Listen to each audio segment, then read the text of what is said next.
Да, запускай.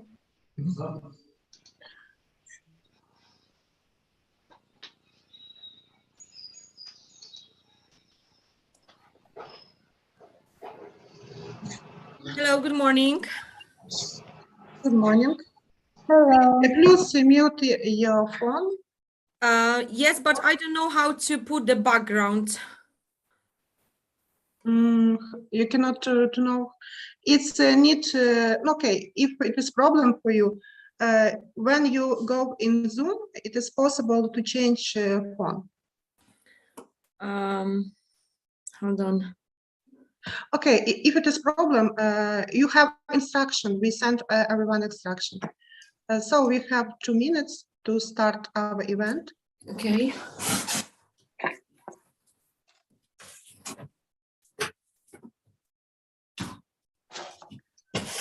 Dear colleagues, let's start our international event and welcome everyone to our international event, Cooperate with Ukraine, Supply Chain Resilience Matchmaking event for Ukrainian and European SME. As you know, Enterprise Europe Network is the world's largest support network for small and medium enterprises and innovation organization with international ambition. My name is Kolena. I'm coordinator of the EU-Ukraine Consortium for the last 5 years. The Enterprise Europe Network helps business innovate and grow on international scale. This event is organized by EU-Ukraine Consortium and the EU Consortium in Lithuania. The main goal of the event is to help Ukrainian and European SMEs to cooperate as a result of looking for a new partner, supplies, and distribution.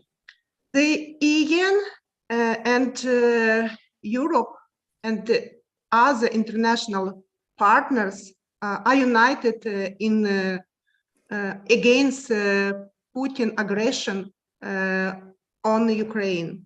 Now, the EU offers strong political, finance, and humanitarian assistance for Ukraine.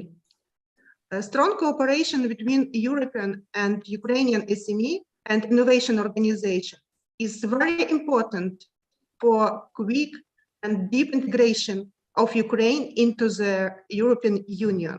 The format of the event today will be the next.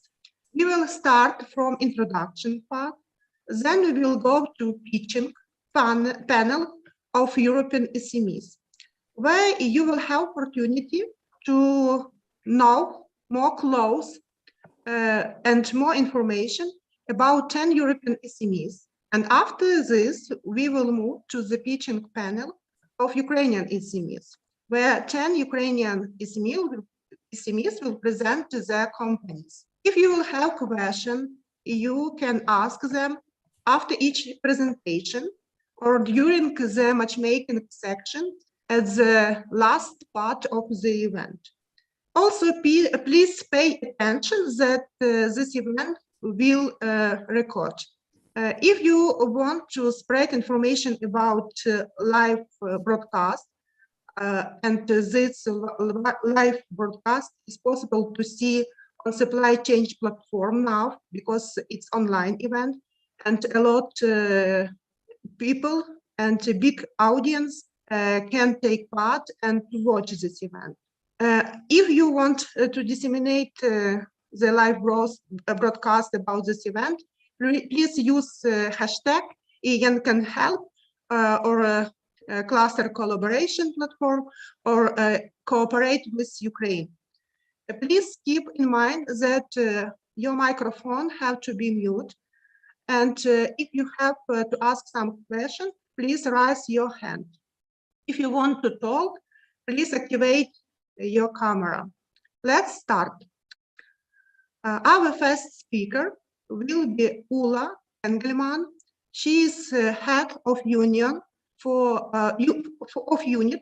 Industrial Forum, Alliance and Clusters at the networks and the government's directorate within digital growth at the European Commission. Dear Ula, please take your floor. Thank you very much, Olena. I will try to share my screen, and if it doesn't work, so maybe then we have to use the presentation which I have sent you. Yes, of course. So let's see.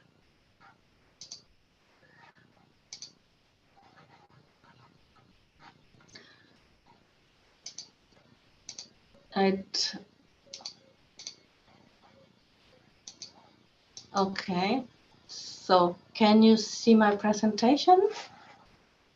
Yes, yes, we can, but please go from full screen. I try to put it in presentation mode, so you have it? Yes, yes, slideshow, full screen. Okay, so a very warm welcome from my side, and as Olena said, I'm working in the European Commission at DigiGrow, and I'm responsible for the different networks which we are having, industrial clusters, the Enterprise Europe network, but also Erasmus for young entrepreneurs. So and what we have done with the supply chain interruptions from already starting when we had the supply chain disruptions related to COVID, but now as a geopolitical situation and with the war in Ukraine, this is reinforcing supply chain issues, and therefore it is important that we know the supply chain issues, and then together we can find solutions. And that's why for us not the most important, but one very important thing to start with is the knowledge of where we need to act, and also where we then need to come up with business cooperations. And for that, we have created a bulletin because within DigiGrow, we have a supply chain task force. And with this, we look per different ecosystem. And we have, and this is an example of what we are producing with this bulletin, the different inputs of the supply chain disruptions in the different industrial ecosystems. We have also collected the disruptions via surveys, and we looked from the results of the survey, you see the disruptions which were reported in the different ecosystems, and of course like agri-food and construction, mobility, transport, health, but also if we look in the different stages of the supply chain, inbound logistics, outbound logistics, operation and procurement, where we find a lot of disruptions. So we are using this as a basis, as information in order to see what kind of measures, what kind of actions are needed. And of course, for all these measures and actions, we strongly rely on our networks, the clusters and the Enterprise Europe network. And therefore, we have, in view to support Ukraine, created the forum Clusters Support Ukraine, which is open to clusters EN members, EU businesses, where we had until very recently also a very active participation moderation from Olena and her colleagues. The forum is still open on the European Cluster Collaboration Platform. Right now, we also have an ongoing survey where we look for solutions on the supply chain disruptions, and this survey is open until 16th of June. We have come up with the EN Supply Chain Resilience Platform, which I will go a bit more in detail in the rest of my presentation, but also we have colleagues here who are working on this and will go much more in detail and present to you the opportunities. Also, we have created an information page because it is also very important as we have, as European Union, put in place different packages of sanction, that SMEs also are aware of the different sanctions and what do these sanctions mean. And therefore, we have on our central EN page information on the different activities, on the sanctions, where we really get all business relevant information together. And we are using our tool Erasmus for Young Entrepreneurs to support particularly Ukrainian entrepreneurs and migrants. So let me now go through the different tools a bit more in detail. So the supply chain resilience platform, which has been put up by Enterprise Europe Network in close cooperation with the European Cluster Collaboration Platform. And here, big thanks particularly to Ian, Lithuania, Mantas, and Olena, who have been working very hard to put this platform up and running. And this platform is really there to help finding partners on one hand, kind of firefighting, if there are urgent requests and there are different sectors, that there is then also possibility to live on time. But the platform is also for what is called long-term marriage, where you're looking for Excuse me, partners. Ula, there's a bit problem. We see only the first slide right on the broadcast. Could you please fix it? No idea how to fix it, because for me it moves, so that's why I don't know. So then it's maybe when you select the share screen, select the move to window, move to the zoom, and select when you select the share screen, select the appropriate. First close their share screen, then when you go to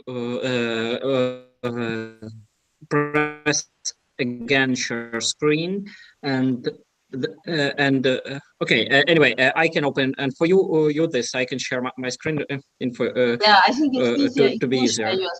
I think it's easier if you share the screen. Sorry for that. Okay, can you see my screen? Yeah, so can you go down? Okay, which slide to select? If you go down to the slide where the supply chain resilience platform, there is an image. Yeah, one more. Yes. Yeah, so this is a supply chain resilience platform that I have mentioned. And in the next slide, you will then see what I have mentioned, the different opportunities, meaning next slide, please, if you could move down. The firefighting, and the long-term marriages, meaning that there are two kind of possibilities to look for partners.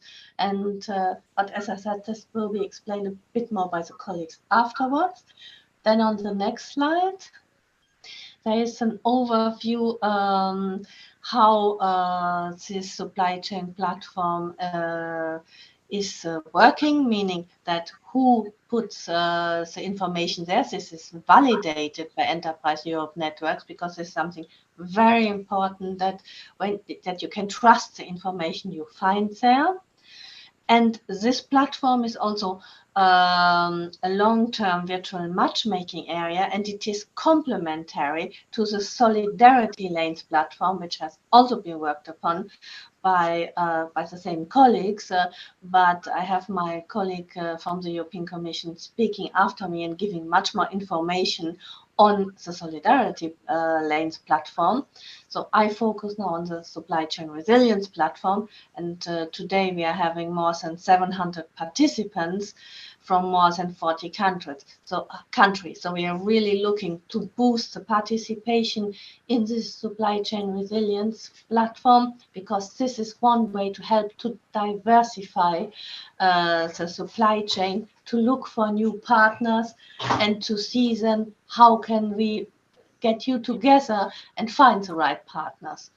And in the next slide, I would also want to make you aware of possibilities, because we are holding what is called regularly EU cluster talks. don't get, let's say, by the name cluster talks, the wrong impression. These are business talks. They are organized by our colleagues from the European Cluster Collaboration Platform.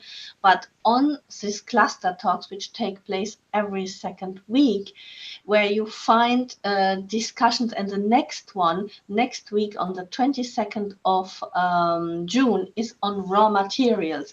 So for those of you interested, there are always coming up topics which where you can also then find the ways and also information what the Commission is preparing or what has issued as communication. So I think it's one way to engage with the community. These talks are also really an exchange. And I also, in the next slide, would want to mention to you our third tool, is Erasmus for young entrepreneurs, because this is really something which is in place since many years and is an exchange scheme for entrepreneurs. It is not young in age, but young, I would say in heart, young as an entrepreneur, meaning if you have a business idea and you would want to get mentoring and help, you can apply for this Erasmus for Young Entrepreneur and have an exchange.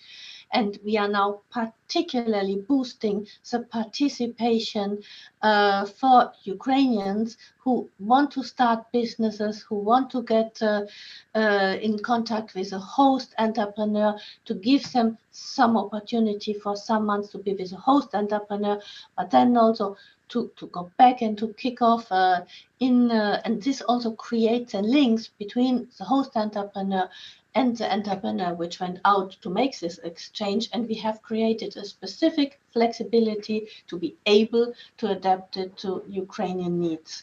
So, and on the last slide, I would want to make you aware of this site which I have mentioned at the Enterprise Europe Network website. We have this specific information page where we add our activities, where we announce the things which are going on, but also, as I said before, where we put up the links to the different sanction packages and explain what it means for businesses.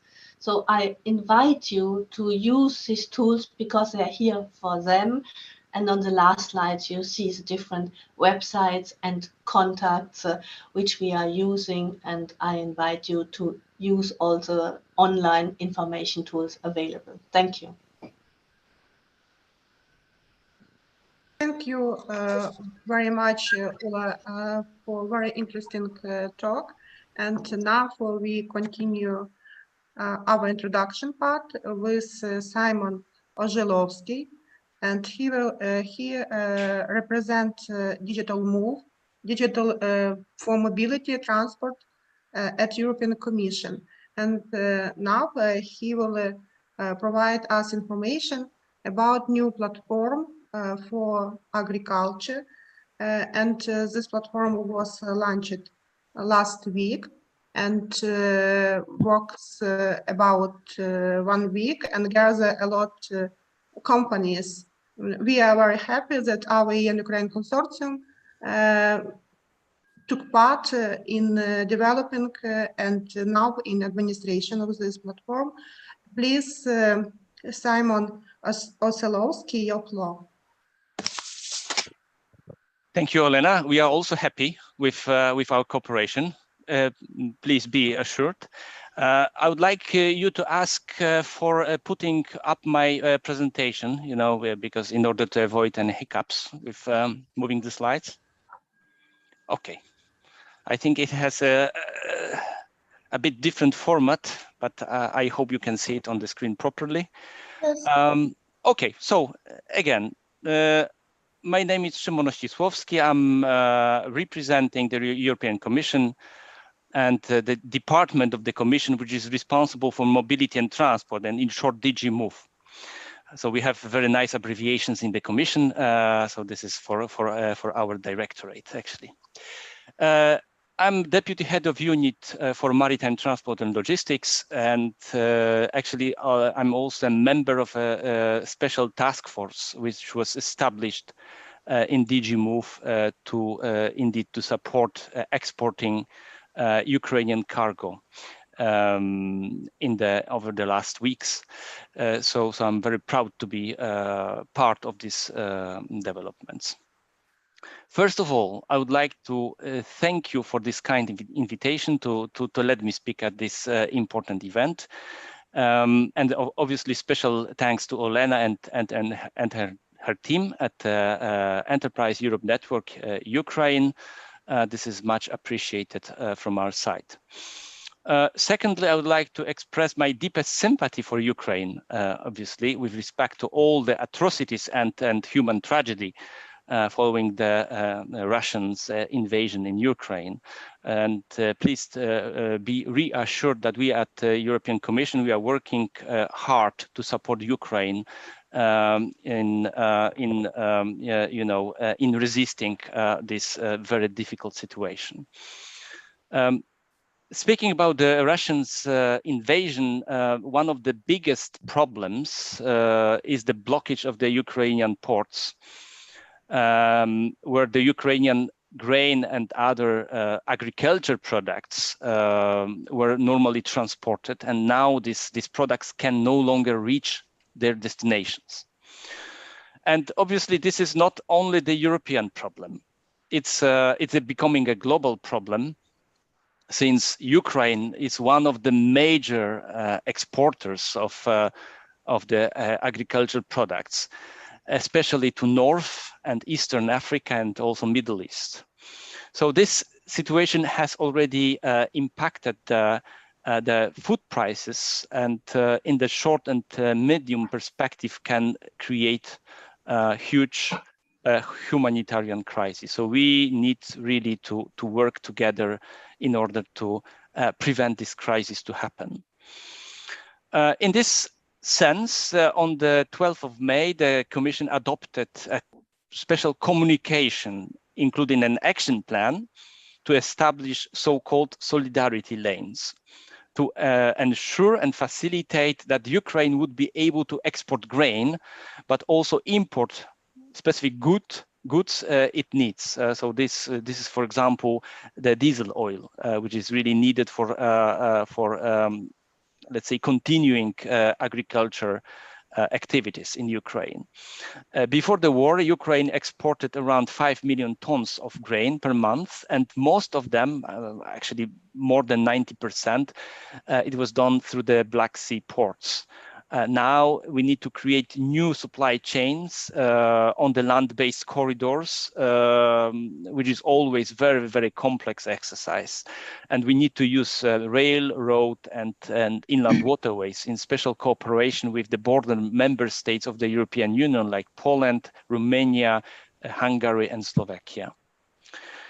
But I think this action is already happening. I mean, the model shift is already happening on the ground. There is a huge increase of volumes transported now on these land-based corridors, but we obviously need to still work together to increase it further. So you can move the slide. You can move the slide. Move the slide, yeah. Yeah. Okay, thank you. That was a bit long introduction from my side, just to set the context. I am sure you understand all, the problem, but it's also a signal from me that, we are at the European Commission. We also understand the problem. We are trying to help. Okay, so basically the communication identifies the main bottlenecks that we need to address. And it includes precisely 20 actions to address these bottlenecks in quite comprehensive manner in the short, medium, and long term. And all these actions are being undertaken in close collaboration between the European Commission, EU member states, Ukraine, and private undertakings, because it's super important to understand that we at the European Commission, we cannot just tell the industries to do something. It's not really this authoritarian approach, but we can facilitate contacts, we can organize things, we can facilitate operations, and we can matchmake the companies. And also we can try to remove the bottlenecks and obstacles. And for this, we need really, really good cooperation between all the interested parties. So as you can see on the screen, we are trying in cooperation with our partners, we are trying to ensure there is additional freight rolling stock vessels and lorries to collect all the cargo from Ukraine, which is now stored in the silos in Ukraine and is moving to the border of Poland, Ukraine, on Poland, Slovakia, Hungary, and Romania. We need to increase the capacity of transport networks and transshipment terminals. We need to accelerate customs operations and other, let's say, requirements, administrative requirements resulting from special, let's say, procedures. And these procedures are obviously sometimes established at the EU level, but some of them are purely national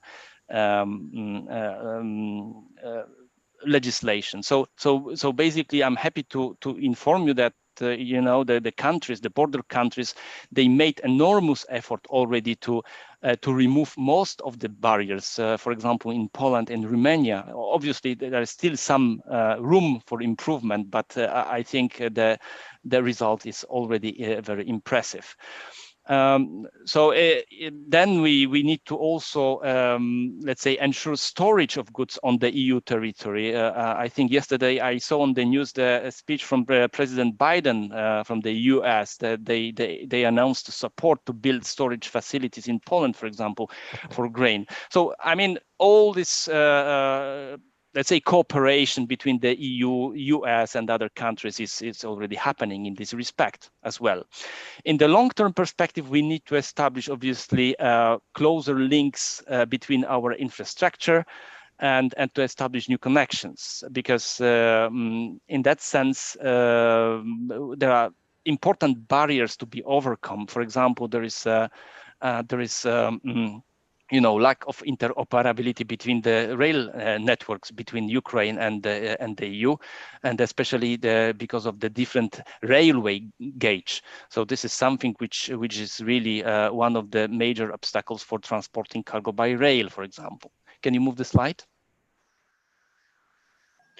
So in fact, we already started implementation of this communication and the action plan, and we did already a couple of important steps in this respect.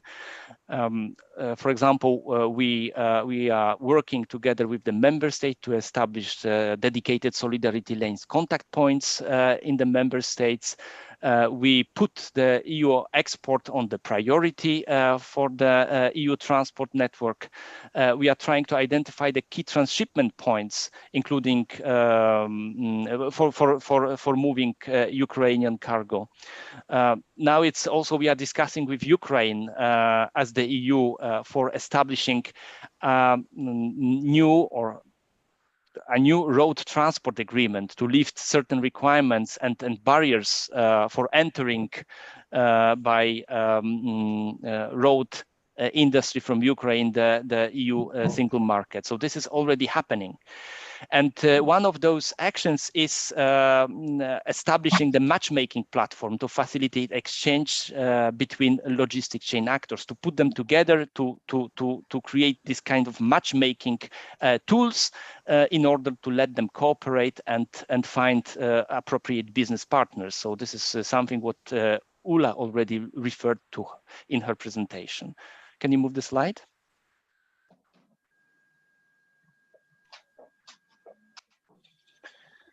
Now, this matchmaking business platform it's Solidarity Lanes business matchmaking platform becomes an important tool to support the implementation of the communication and the action plan. And this is because of close collaboration with our DG Grow colleagues, with Ula and her team, but obviously with very good cooperation with Olena and Enterprise Europe Network Ukraine. That was really great cooperation, and this team was able to set up very specific platform on a very short notice. So we really appreciate this cooperation very much. This platform I think I don't need to go into much detail. It enables all the interested parties to register, publish their profiles, and browse for business partners. So this is extremely important for setting up the new business supply chains. We note already important traffic, almost 350 organizations already registered. So I'm here to invite you to register in the platform. I think there is a lot of Ukrainian organizations already there, but obviously there is still room for improvement. And then if you notice, if you have any suggestions or proposals how to improve the platform, how to improve its reach out, obviously we are there to listen to your voice and to implement what is necessary in order to improve our activities. So this is all from my side. Just looking forward to further cooperation in the future. Thank you. Thank you very much, Simon. It's very interesting and very important tool now for Ukraine, this new platform, because we have some problem in logistic, and I hope that this platform will help our agro companies to find new way of logistic to Europe. And we moving to the next our speaker. It will be representative of Ministry of Foreign Affairs. I invite Sergei Tereshchenko, Deputy Head of Mission of Ukraine, to the Europe. Please take your floor. Good morning, dear colleagues. Thank you, Elena, for engaging us into this important event without exaggeration. And first of all, after excellent contributions by colleagues from the European Commission, my task is much easier because the key instruments which we are discussing today are very well presented. And in this regard, I would like to really comment extremely significant and comprehensive support by the European Commission, including and in particular DG Grow and DG Move, whose representatives are here with us, for their support to Ukraine in this dark times, and support which is very variable, starting from the sanction approaches and sanction decision, and European perspective progress given Ukraine's application for the candidate status, but also about regarding these very concrete instruments which were introduced and which we are discussing today.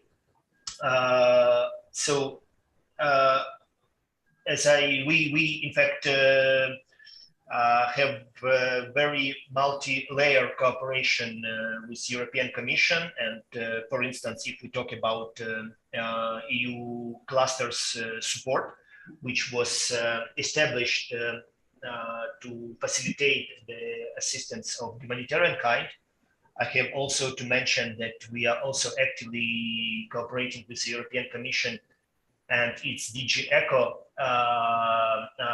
department on delivering humanitarian assistance to Ukraine. The scope of humanitarian assistance delivered by the European Commission via the Union Civil Protection Mechanism by our colleagues from DG ECHO are just incredible. It seems to be the largest civil protection operation in the history of the European Commission, and it is good that there are various instruments for various actors and stakeholders which may contribute to the humanitarian relief in Ukraine. And also I have to say that within the European Union Civil Protection Mechanism, there is also quite recently established channel which allows private donors from the European Union, private companies, to donate humanitarian assistance via European Union Civil Protection Mechanism for the needs of Ukraine's civil protection and humanitarian needs. And in this context, probably I would like to ask colleagues, partners from the European Commission and also from the EN and our coordinators on Ukrainian side, probably to share with us. It would be very useful to have some feedback on how effective the suggested instruments, suggested platforms are working, whether there are already feasible results, probably some figures with regard to the proposals of the assistance delivery and so on. So to probably to understand where we may facilitate the functioning of the platform, or probably to take its successes on board on other tracks. And the same, in fact, with supply chain resilience. I just entered the website of the web page of the supply chain resilience platform and saw that it is already 100, exactly 100 Ukrainian company who registered there, and in general, it's up to 800 companies from all over the world. It seems to me very good results so far. And this kind of recognition of effectiveness of EN and EN Ukraine activities in this regard. And we will also appreciate, as a Ministry of Foreign Affairs, probably some from time to time reports on practical outcomes of this cooperation. And the very new one initiative platform, which was was presented by honorable representative of the DG Move, is in fact in the pipe. We have its solidarity lanes, Ukrainian solidarity lanes, created in response to the crucial need to facilitate logistic of Ukraine-EU trade, for most agricultural trade. And Ukraine and the EU within this Solidarity Lanes platform, apart from the establishing this Ukraine-EU business matchmaking platform, will also, I believe twice per week, Ukrainian and European stakeholders are meeting online to discuss the bottlenecks of our logistics, to find solutions and to elaborate new routes of Ukrainian export and to the EU, and also, as it was said by colleague, also European import to Ukraine. And in this context, I would like to mention in particular our activities in developing the Danube route for Ukrainian EU export-import. And we are working closely in this regard with Romanian side in particular, but with all engagement of the European Commission to make the full use of Danube opportunities for Ukrainian export, and it should be particularly convenient for export of Ukrainian grain. And in this context, we are in the process of finalizing the update of the TEN-T maps, which also should integrate Ukrainian inland waterways into the European transport network. It should be also helpful for future perspective for our trade with the European Union. It was already mentioned that 2 days ago, I believe, Ukraine and the European Union have finalized the negotiation with regard to the temporal liberalization agreement, road liberalization agreement. So reaching the decision to lift all the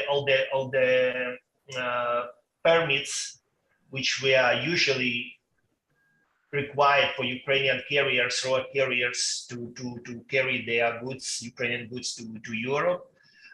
Now they are going to be lifted, and we are looking forward this agreement to be signed by the representatives of the European Commission and Ukrainian government, I believe in coming weeks, to make it already operational immediately, I believe, not latest than hopefully beginning of July.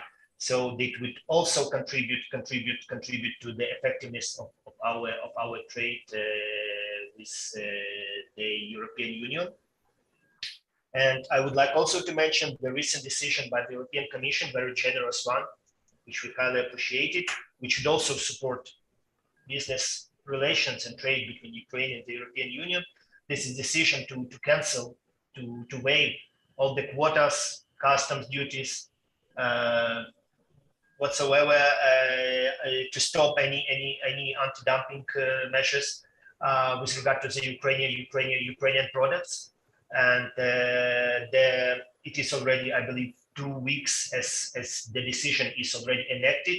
So since now and for a year ahead, any kind of Ukrainian products being exported to the European market, the EU market, freely without customs duties and quotas. Particularly, it is important. It is important for the Ukrainian agricultural products, which still was under the quota regulations. And in this situation, it is yes, this difficult situation which Ukraine is now. And in fact, not only Ukraine, but this war of Russia against Ukraine affects the stability of Europe and even globally, taking into account food crisis which is arising. It creates new. It strengthens and creates new role for the European Enterprise Network and its Ukrainian branch. And it's very much well visible, this role now when the EN became a coordinator of all these mentioned platforms. So we only wish you success in this important activities, and we're always ready to assist when you need facilitation from us as a Ministry of Foreign Affairs or Mission of Ukraine to the European Union. Please address us. It's our common task to make links between Ukrainian and EU businesses closer. And despite the challenges and disruptions which are accompanying this war, and also in order to ensure proper logistics for Ukraine and EU. And in this context, I cannot but mention also one important initiative which will have direct positive impacts, hopefully, on Ukrainian small and medium enterprises. We had good experience with involvement of EN Ukraine within the COSME program, which contributed to development of capacities, competitiveness of Ukrainian SMEs. And now Ukraine has expressed its interest in joining new European Union's program, Single Market Program. And we are grateful to the European Commission that recently we received a positive decision by our colleagues from the DG Grow on the openness to start consultation negotiation towards Ukraine joining to the digital single market program of the European Union. So we are looking forward to complete this process as soon as possible, to open new platform, new opportunity for Ukrainian SMEs, for Ukrainian business to get benefits in this difficult for them time, in order to stand on solid legs and develop their capacities and resume to full extent their business. And all of this, in fact, is framed in our. I cannot avoid mentioning is all these endeavors, in fact, are subordinated and is framed in our overall European integration track. So everything what we are doing, what we are discussing here, in fact, contributing to this aim. I mean, European integration of Ukraine and its path toward the membership in the European Union, which will definitely, this path will go through the complete integration of Ukraine to the European internal market. Ukraine has submitted its application for the EU membership. We are grateful to the European Commission for the immediate response, positive response, in order to provide Ukraine with respective questionnaire. Ukrainian government in its turn swiftly and very professionally and effectively ensured completion of this questionnaire. We have passed our responses back to the European Commission, and these days we are looking forward to the Commission's opinion of our responding to the questionnaire, and we do believe, we hope that Commission will fully acknowledge Ukrainian achievements on all tracks, including on tracks of our business environment preparedness, that Ukraine is ready to become a candidate for the membership in the European Union. So this, I believe, this status, hopefully to be granted by the European Council later this month, will, I believe, will have very important. So decision will be at this stage rather political, technical, just to start work long way towards Ukraine membership in the European Union.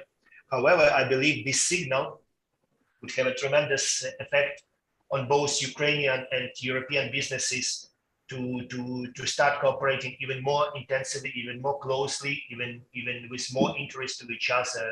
So this would be also very helpfully contributing to our mind for development of Ukrainian and European business relations. Thank you. Dear Sergey, thank you very much for your presentation and overview situation with different instruments which provide us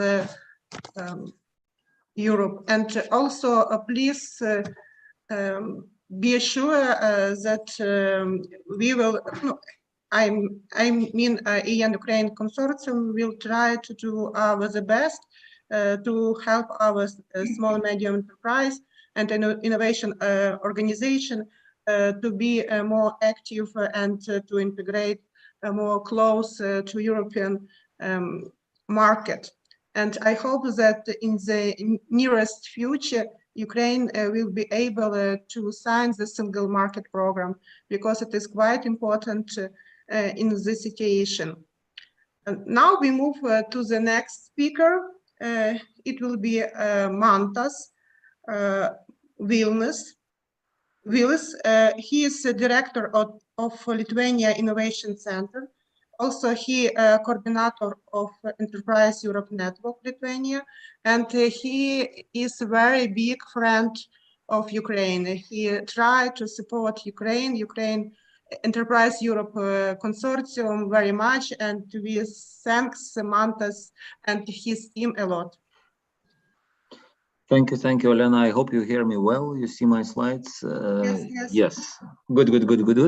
Thank you for the kind presentation. Yes, happy to be here to support, all the initiatives that brings closer Ukraine to the victory and the better integration with the European Union. I'm 100% a supporter of all the initiatives that relates to this situation, and I do hope that it would be resolved as soon as possible. And yes, my part here, just before jumping into the pitching or a presentation mode where the companies can meet each other, make some first meetings and first encounters and first business. So I'm in a kind of a dangerous situation, because I don't want to wait to let the companies wait for the actual happenings to be made. But I'll jump quickly on the practicalities of these two platforms.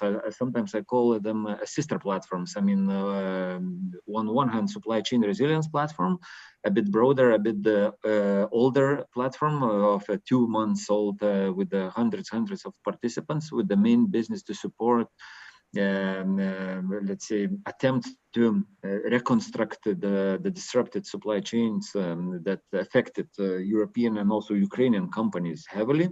And I'll put some light into the process on how does it work and how it makes the best of for the companies that are registered there.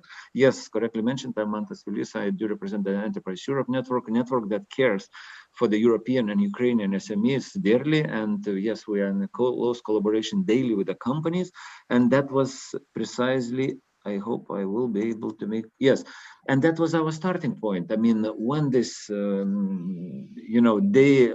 24th of February happened, I mean, at the beginning, it was a big shock for everyone. But, coming back from the personal to the business operations, we felt that all our clients, the companies that we talk daily, were affected tremendously.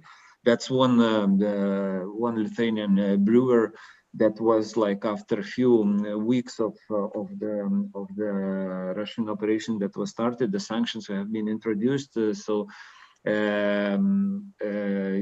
His business was affected heavily. I'm just making few illustration. How does it actually works? And that due to the sanctions, due to the limitations, due to the other things, Ukraine was also an important market for him. So yeah, he lost the markets, he lost the partners, he lost the ingredients for the business, for the production, and so on. So that was a tremendous shock for him, for the company, for the business. Another association of Lithuanian or Vilnius Confederation, he mentioned that number of Lithuanian companies were like heavily impacted. Some critical components for the business and for the production were missing. Some goods that were sent to the customers were gone, and so on. So what we felt, from our experience, that it's not only it's not only the limitations for the Russian, but it was affecting the global value chain. It was like affecting the decisions of other international partners to buy or not to buy the equipment or the products and so on. So the effect was heavy. And with the support of European Commission, DG GROW at the time, ISME, cluster collaboration platform, and so on, together we built a platform that would help to mitigate some of these effects related to the global value chain disruptions.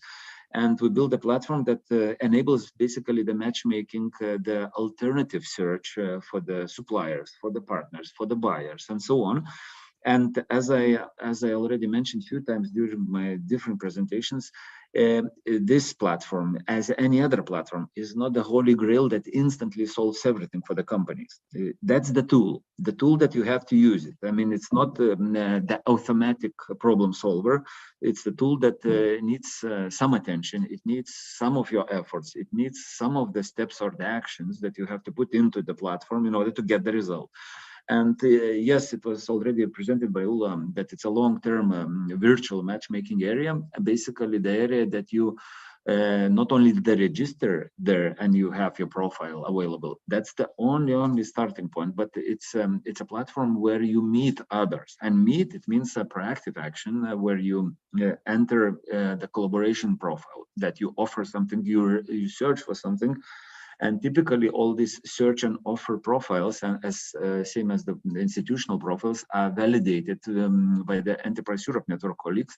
And for the supply chain resilience platform, we rely on more than 100 institutions all over the world, in Europe mainly, of course, of EN colleagues that basically reach out for every registration that is new in the platform, talks with the company. Maybe there are other national or international measures to support the company or their goals and so on. So typically all these profiles are validated, and it's a crucial element to highlight because, you know, for the companies that felt a tremendous disruption and they need an alternative supplier of wood or metal or so, they need to have some level of trust in order to make the new contracts and new links and so on. So this trust we try to bring, and if, for example, there is a match between, I don't know, Lithuanian company and Ukrainian company, and there is some sort of the miscommunication, something is not clear and so on, it's always possible to reach out for the EN Ukraine or EN Lithuanian colleagues to talk and to elaborate what is there, why, and so on.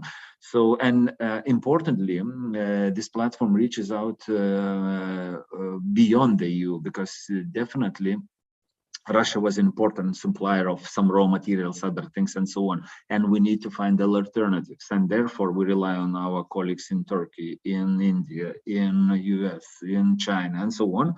So yes, this supply from different alternative sources is still not very too much developed to the level that we would like to, but we are working on these alternatives constantly, and we hope to bring even more suppliers and alternative partners, new partners for the European and Ukrainian companies from third countries, non-EU countries, and so on.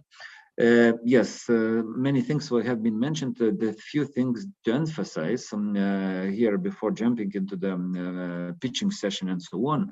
It's yeah, we have a really nice numbers when it comes to registrations, and it drags the attention of European, and it was correctly mentioned, Ukrainian SMEs that are most active in the platform, offering some new services, offering some supplies for some particular ingredients or components and so on. That's super nice. But the registration and being registered is just, as I mentioned, a really first step, because it's all about the collaboration opportunities that you put forward.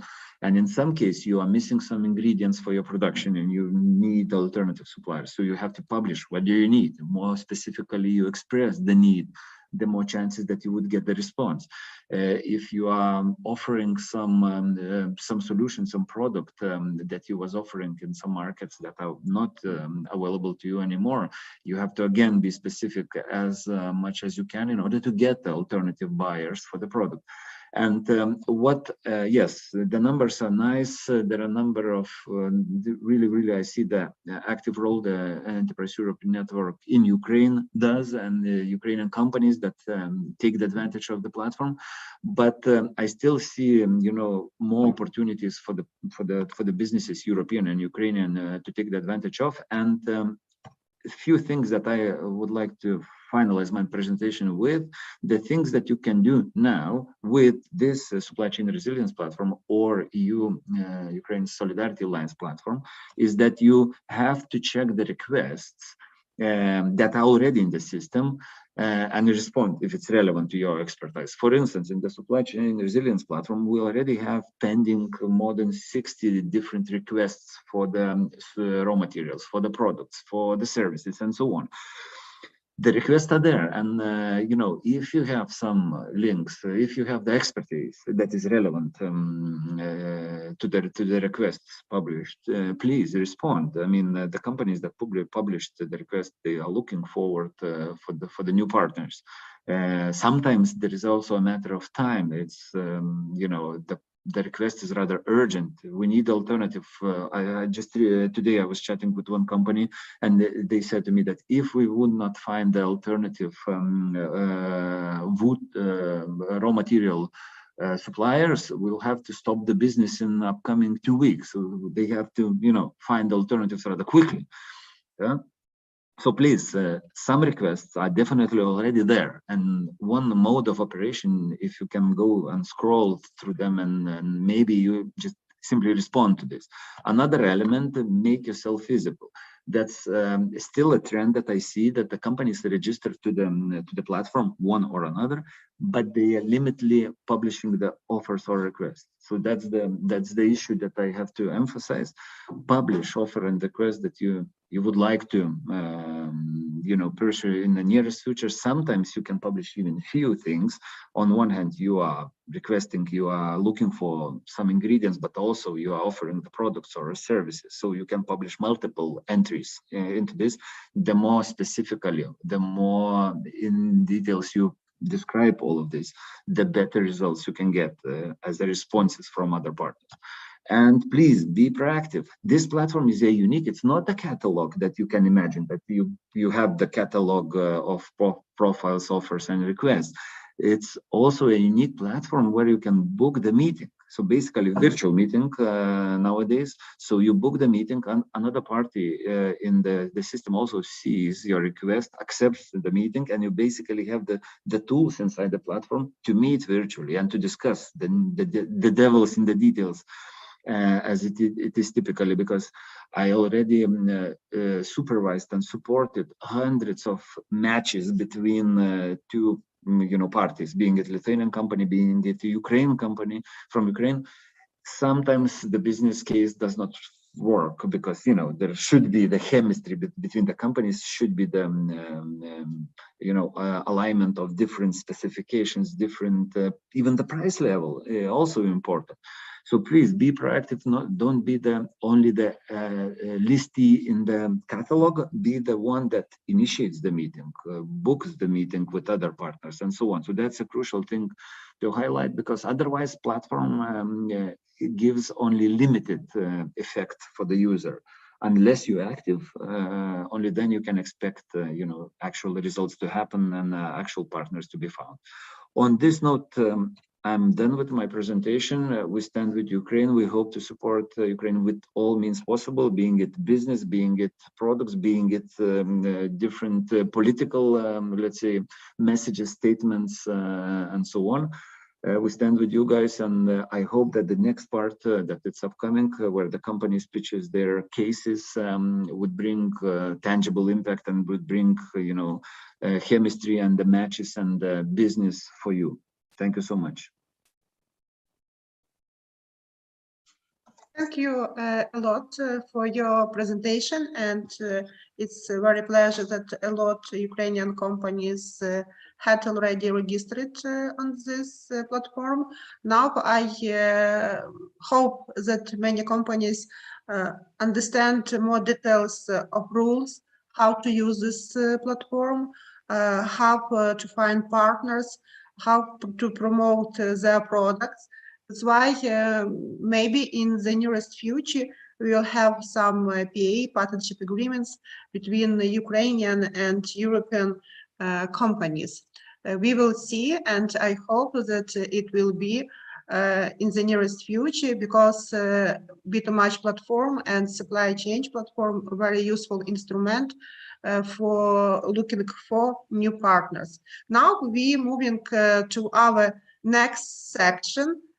It will be pitching panel of European companies, and I'm happy to invite for moderation of this platform Agne Jaruch from Lithuania EN Consortium, and she is head of International Relations and Protocol Department in Chamber of Commerce. Please, Agne, your floor. Thank you, Olena. Hello, everyone. It's a big pleasure to be here. And what I can say, I'm very happy to see how European Union companies are interested to cooperate with Ukraine, because during the registration phase, we really had a lot of interest expressed, and just a part of the companies who expressed interest to make a presentations are able to do it today. So on the first come, first served basis. And there is still some companies who didn't fit today in our time schedule, but I hope that we will be able to invite them later in the upcoming events, maybe in the autumn, to present. To make a general overview, companies from all over the Europe registered. We have participants from Spain, Italy, France, Poland, Lithuania, Latvia, Greece, Sweden, and Germany. And not to take too much time and let the companies to pitch, because I see that they are already pitching in the chat box. I would like to invite firstly the company from France, BLE, and Mrs. Stephanie Alves. I will share the screen, or you would like to share the screen, Stephanie? Hi, Agne. It's up to you. If you want to share the screen, maybe it would be easier, Okay. but I have my presentation prepared also. Okay, I will share the screen. Just give me a second.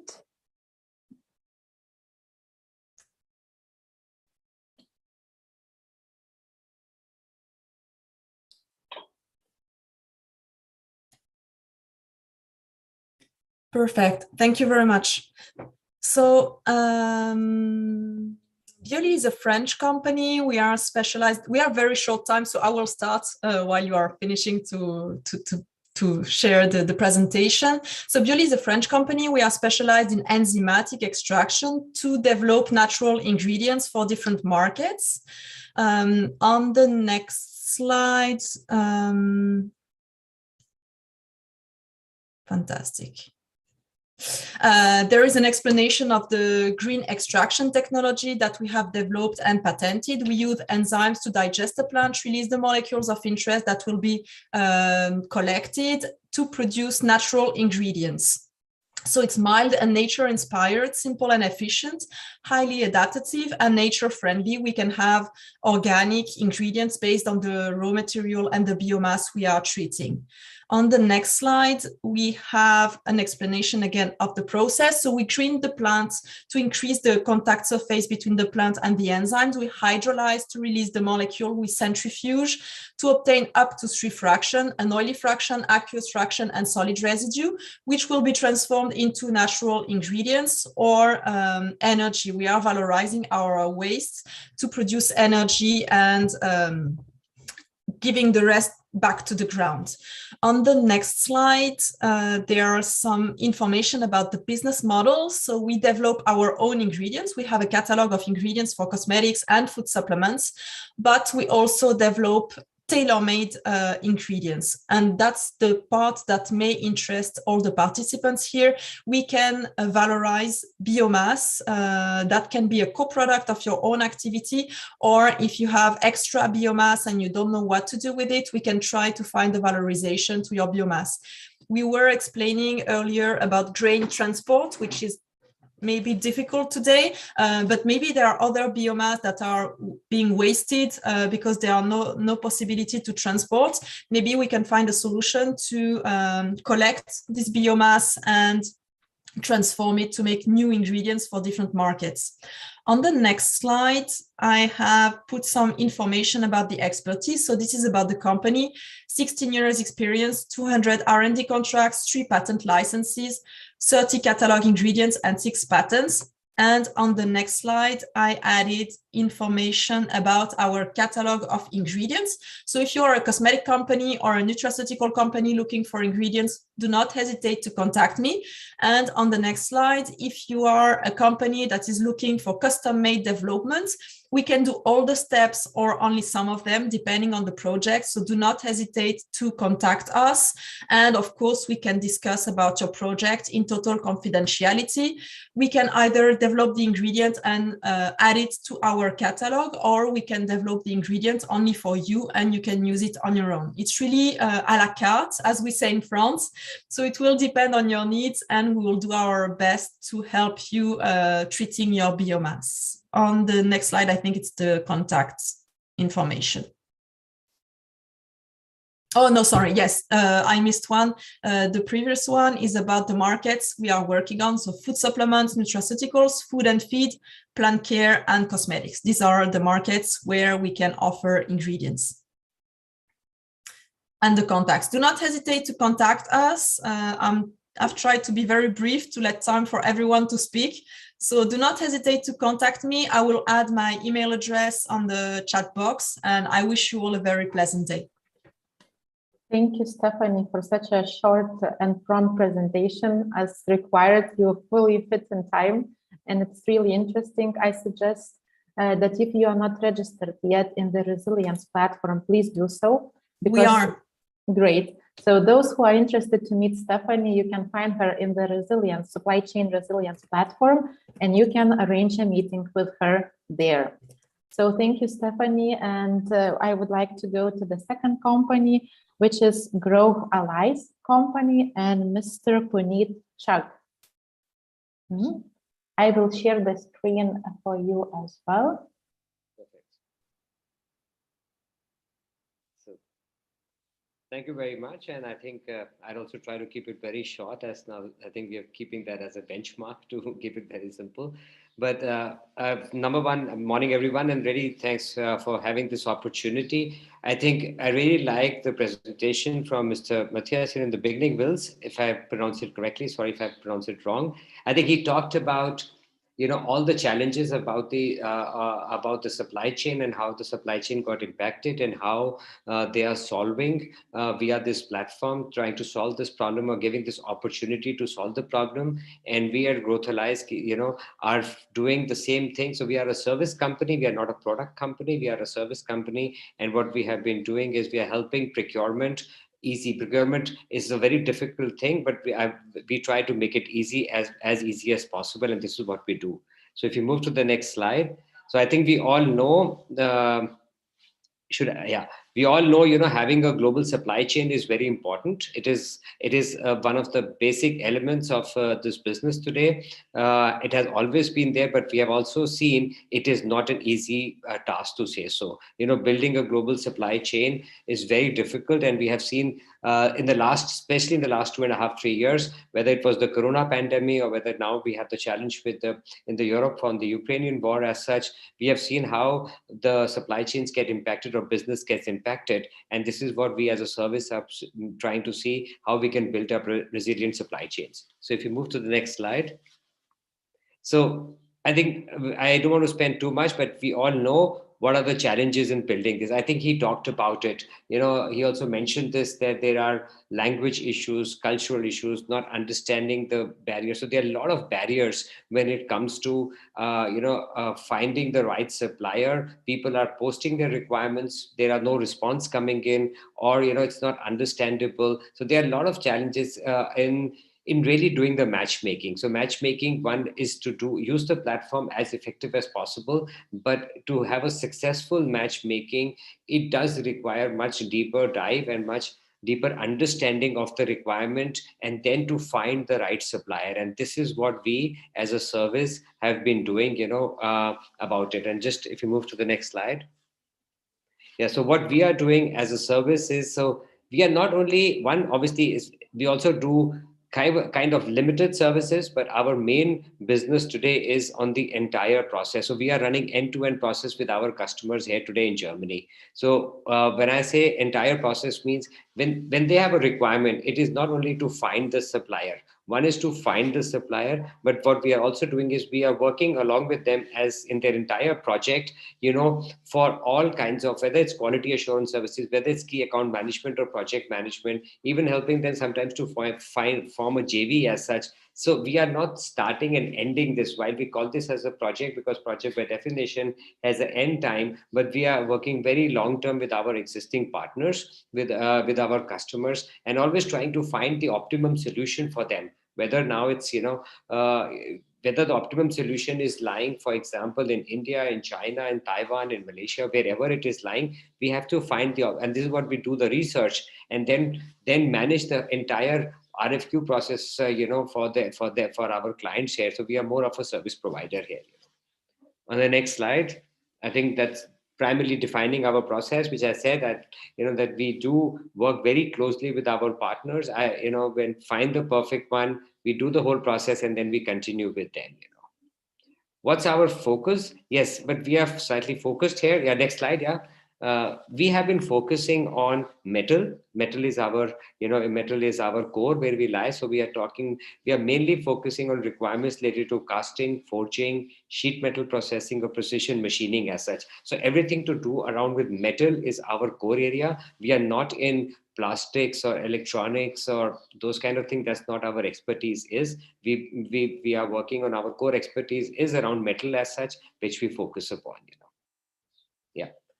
And and we are serving different, industries today, primarily agriculture, construction, automotive, oil and gas, industrial. So we are working with across the industries. We have suppliers today who are capable to provide, or have the technical capabilities to make different parts or different components, for different industries. So what we have is a technical capability pool. People having machines, processes, manpower. So we have a technical capability pool for serving different kinds of industries to say so, Yeah. So how do we are different? Yes, I think, I will not talk too much, but how we are different is that, we are not working as a matchmaker. We are, our service, we really understand the needs. We work only with very qualified suppliers. This takes a lot of time. And this is the reason we are only focused on metal, and we don't try to do, because qualifying a supplier for the right industry takes a lot of time. And this is our, so we don't do everything and anything. We just focus on our metal thing as such. We take up, and we always create transparency in the whole cycle, and we take the responsibility of the whole process. We are not just doing the matchmaking, but we take the responsibility of the whole process to say so, Yeah, about us, so I'm the CEO of this company. I have some team here, in Germany, looking after business development, marketing, customer care as such. And we are primarily here working with to generate the business, with our German customers here and meeting the clients and doing the things, and also coordinating with India. Yeah, so far, our focus primarily has been the India as such. And I have a team in India who's my partner there. And they are the team on ground, those who are subject matter experts on this different engineering field, and also doing quality assurance and all the back office stuff, and making sure that we are there with the supplier or the supplier site to make sure whatever we are delivering. We are also getting some components from Malaysia and Taiwan, but that's very less, but that's where it is. I see my time is over. Thank you very much. And like I said, you have my last slide where my contact details are there. I'm active on the platform. Happy to feel free to reach out to me whenever you have any questions further. Thank you. Thank you, Mr. Puneet. And it seems we are colleagues in this case, because Enterprise Europe Network is also doing the same, matchmaking and searching for the partners. So we can join our forces together and do it even better, I guess. Absolutely. I am very glad to invite the third company further. Is the company Alminica, a company from Sweden. And Mr. Mikael, are you here? Yes, I'm here. I will share the screen. You can start talking. Okay, thank you very much. And my name is Michael, and I'm located in Sweden. And basically, what I'm active is in innovation services, and especially when it comes to motivation of what is the usefulness in European relevance. For example, when we apply for projects and so on, or have proposals, we build a value chain. And then it's needed to motivate, how is this useful? And especially when it's a research stage or early SME stage, then we need to motivate this, how this is useful. So then it comes to issues like transfer of knowledge to create impact from research.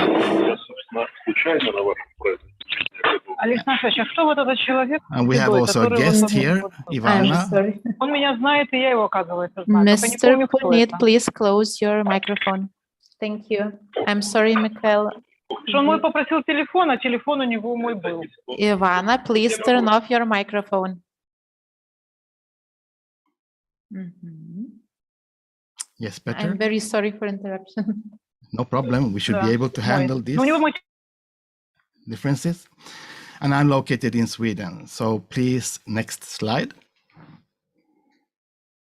And just as a background for motivation is that when I was a little boy 30 years ago, or a young PhD student, then I got into the advanced materials.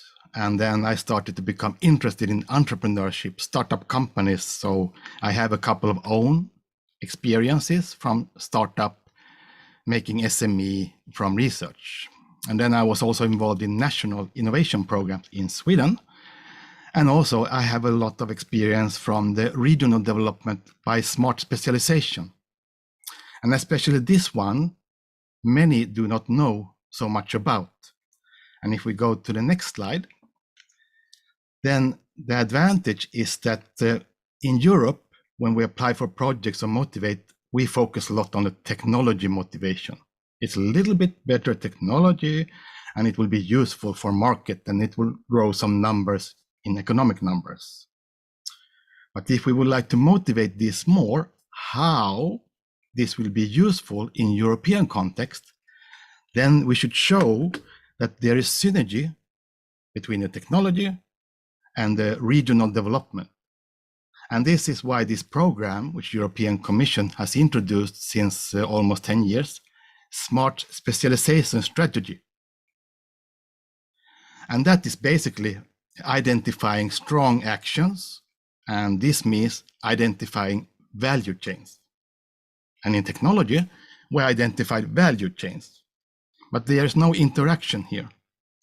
So if we would motivate more that this technology fits in European context and other ways that there are projects, then there will be more synergies from these motivations. So when we apply for projects and so on, we can describe the impact in better way. And now comes the smart specialization strategy for sustainability, which means that there will be even more. And these things are actually motivations, more realistic motivations, how we can take next step towards the sustainable development goals. So there are synergies from these things. So next slide, please. So then what I'm contributing with is to be partner in projects, and then we build our capacity to understand these things more. It can be training, courses, transfer knowledge, and also part of the exploitation plan.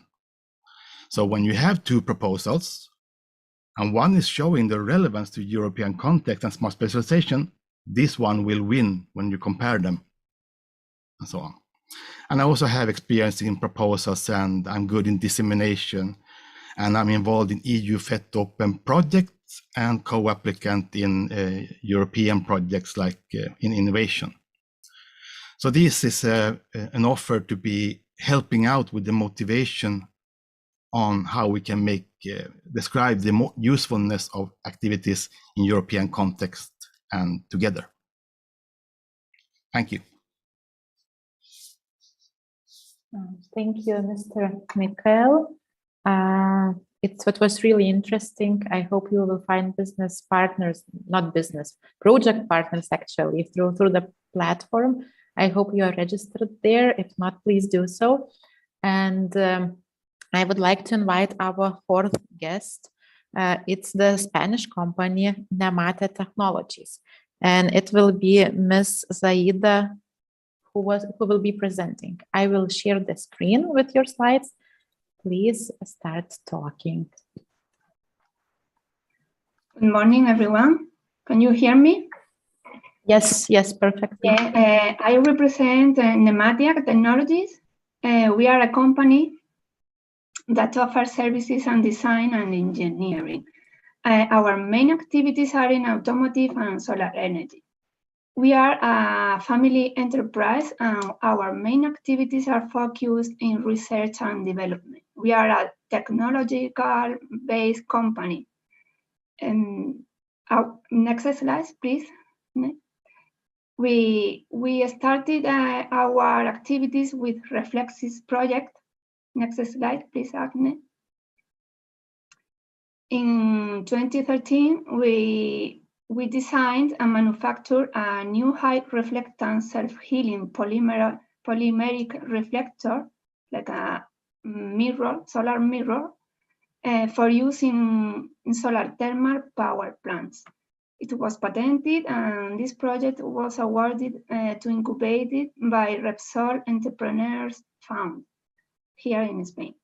We validate the mirror technology at laboratory level. And then we continue with the development in European power project in Horizon 2020 project, and we improve and optimize our mirrors, scaling them, and we reach the TLR78 we have our solar mirror in a pre-commercial stage. Now it was validated in a research and development European project of second stage. And now, next slide, please. What we want to do now. After this project, we started to design a new solar collector with the current with our current polymeric mirrors. It's about a new scalable architecture made with our polymers already.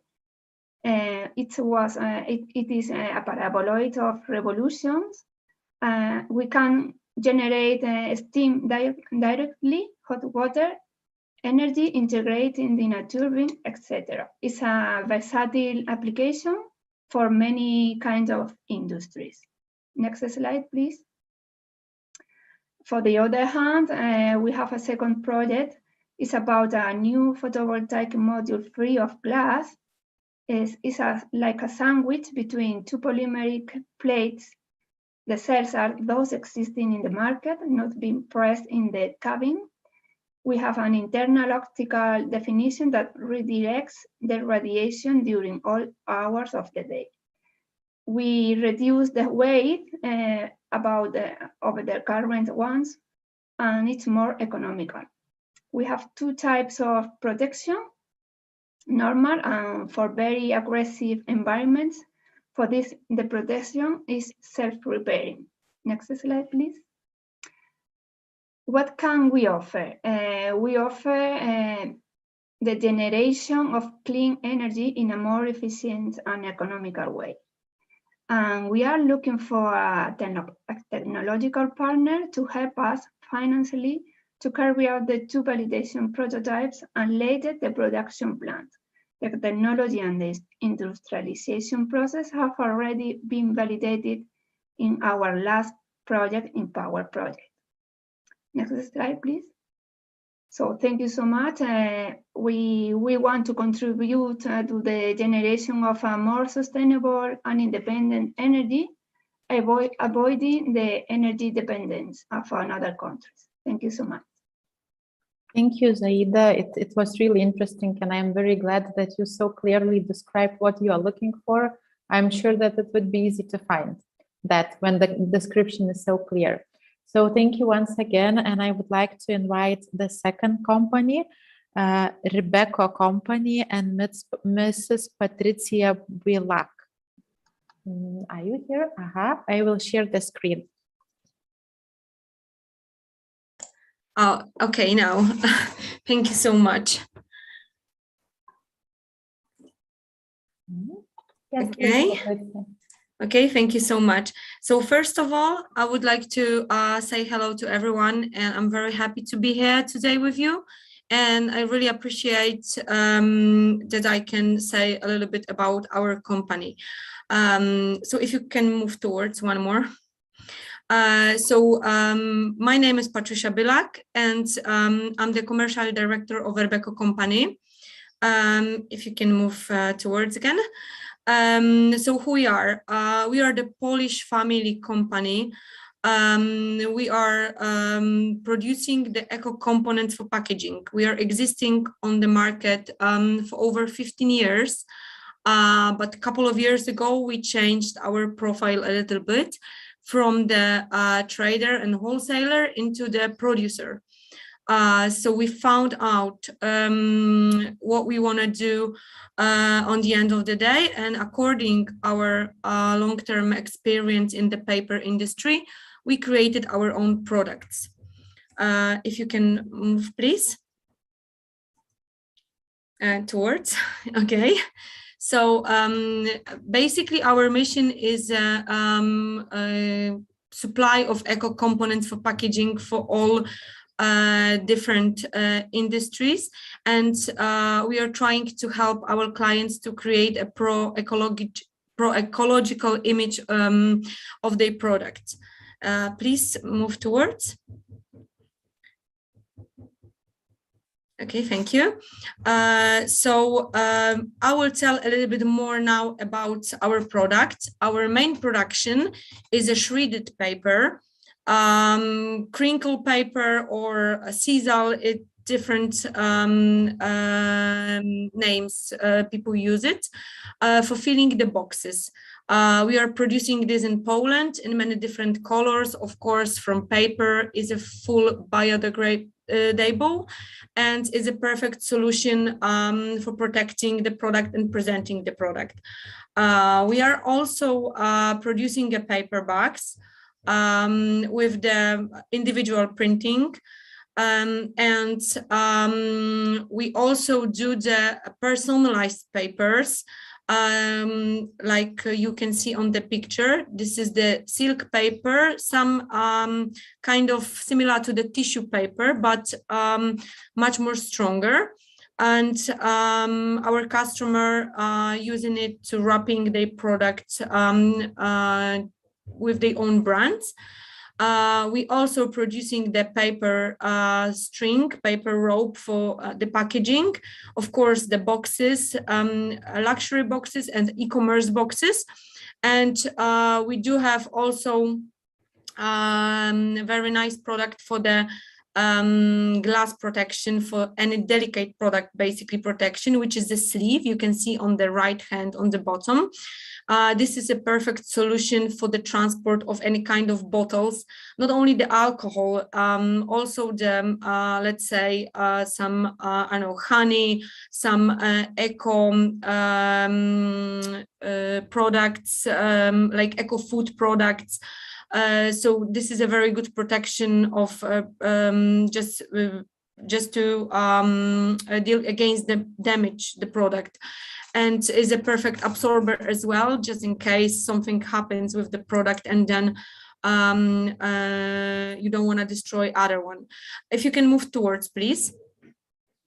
Of course, we personalized all of our products. So according the customer needs, we can do any personalization, prepare the project, and give an advice to the customers, basically how to change their way of packaging for the zero waste and to be eco. Please move a little bit towards. Okay, here we have some picture of the product, and I will tell you about the second thing what we're doing at the moment. So besides our own production and our own product that we can offer to the customer, you just need to know that we are also able to provide the raw materials, I mean the raw papers for the production of for your production. So just based on our 15 years experience, we have a big knowledge of let's say supply and sell chain of the raw papers. So we are able to deliver any kind of papers to production, like, I don't know, box, tubes, any paper products, basically. And we also have the park machine, which allowed us to cut and rewind the papers according to your needs. So I didn't put basically this information on the presentation, but we have just special department in the company who is involved only of dealing with the raw paper materials and supply chain of the paper. So just please remember this. And if you can move towards a little bit. Okay. Basically, I'm on the platform, I'm registered, I'm happy to help you. So if you do have, guys, any questions, please do not hesitate to contact me. We are always willing to help you. If you have any questions because you don't know what to change or where to find the products, just do not hesitate, contact me as well. And I will put on the chat my email address and my telephone. So if you will need anything, just please contact us. Basically, who we are looking for the distributors and partners to sell our product or to cooperate with us with the raw materials. We are at the moment selling our products in Poland and in Europe, in Latvia, Lithuania, France, Belgium, Czech Republic, Romania. We did work with Ukraine as well. Now is as we know, everybody is just, things changed a little bit, but we hope that we can do it in the future as well and find the right partners. Thank you so much. Thank you, Patricia. It's really good that you are in the platform, and we really encourage all of you, go to the platform after event and plan your B2B meetings there. It would be much easier. You just have to press that you are interested. Another site will confirm that, and you can have a meeting online in our platform. It's very good tool. Just get used to it. And of course, it's very comfortable for you as well. Thank you so much. Thank you, Patricia. I would like to invite the second company, Consorzio Natura Alimenta from Italy, and Miss Antonella is here. I will share the slides and you can start presentation. Thank you very much.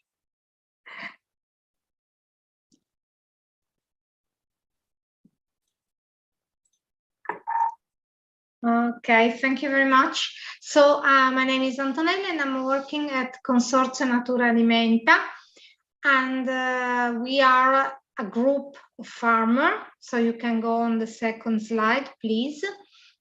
And we founded our consortium in 2003, and our main work is to produce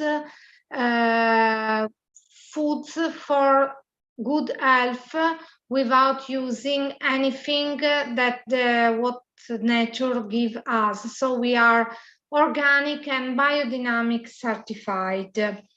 And we would like to export our products on the EU market, on East Europe, because we are selling it in Italy, in Europe, in USA, in some country in Asia. So our main products is, we are situated, as you can see, in the north of Italy, in Piedmont and Lombardia and Emilia-Romagna. And you can go on, please. So our main work is to the breeding, cattle breeding, and we produce milk, organic milk and biodynamic milk. And this milk is sold directly raw to people who produce cheeses or they use for making yogurt, fresh product, or we can also pack it and sell it in 500 grams packet, and we have it in full milk, partially skimmed, and digestible. For us, we use some of our milk to produce Grana Padano DOP, organic, made without lysozyme. We have also an hard cheese made with microbial rennet, so can be eaten by people who have a vegetarian diet. We do many other kind of Italian cheeses like gorgonzola, like ricotta, mozzarella, and all these products can be sold or packaged for the final consumer or can be sold also in big package for people who use it for industrial production. Then we have one partner located in Emilia-Romagna, and we grow directly our tomatoes, organic and biodynamic also. And from tomato, we go in this period, for example, we go directly to the production and we produce tomato puree, we produce tomato concentrate, and we made some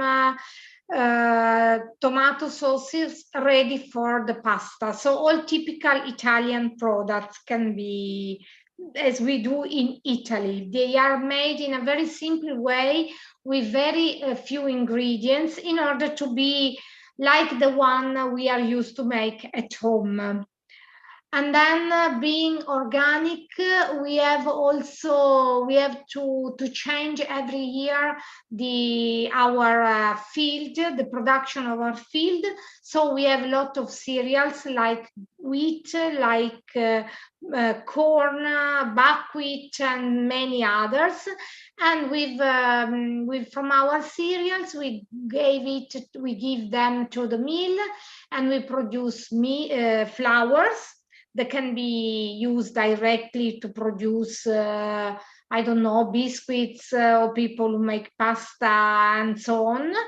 And we have also our line of pasta, organic pasta. We've made with hard wheat, durum wheat, or we have it also gluten-free, so made with corn, with rice flour, baked flour, and so on. And we produce in very different sizes and package.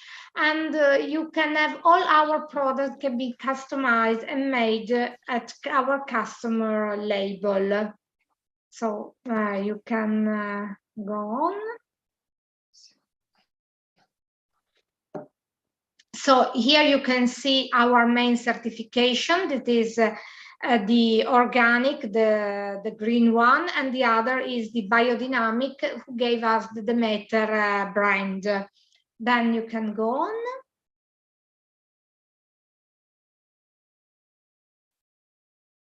And here you can find a photo that summarizes our main products. So as you can see, the grana padano, tomato sauces, pasta, milk, and the flours.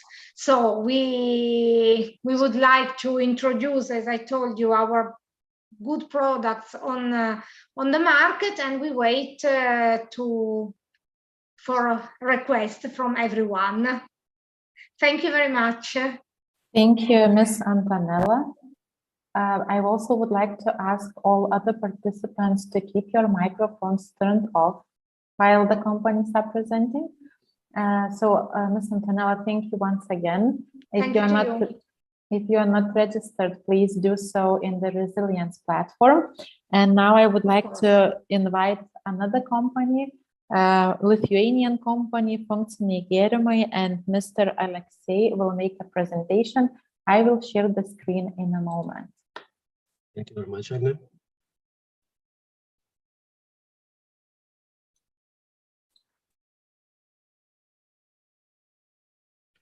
Hello, everybody. I'm very glad to be here, and I want to present briefly our new product from Lithuania, kombucha. So kombucha is a mission-driven functional beverages manufacturer with operation in Kaunas and Vilnius, Lithuania. The company is focused on probiotic kombucha beverage products using its own proprietary product formulas and production techniques. The company's goal is to bring health and wellness to mainstream consumer. The company is initially focused on selling in the Baltic Sea region, as well as Central, Eastern Europe, Scandinavia, and Germany. The medium to long-term vision is to make our product available to all consumers globally. The company has secured significant grant funding from the EU in order to pursue significant research around the functionality of kombucha and its benefits toward improving the health of community. Next slide, please. About our product. The company's primary product is the kombucha line of probiotic kombucha beverages. The company has developed 7 SKUs based around exotic flavors. The company is committed to using only the highest quality ingredients, organic tea and FC juices. The company continuously researches new formulas and production techniques in order to improve the functionality of its product. Kombucha is qualified as a functional drink, serious strengthening of immunity, 500 million of live good bacteria in a bottle, natural carbonation, organic fruit and tea, low in calories, handmade. Also, we have new products, kombucha bites with lyophilized fruit. A snack enriched with good bacteria. Here, freeze-dried, also we call it lyophilized apple, strawberry combined with Scooby crumbs to create a bring the memorable taste. Enjoy an everyday nutrition snack tasting without. Yourself here and now or anywhere on any time. And another product is kombucha starter kit. So you can brew your own kombucha from the comfort of home.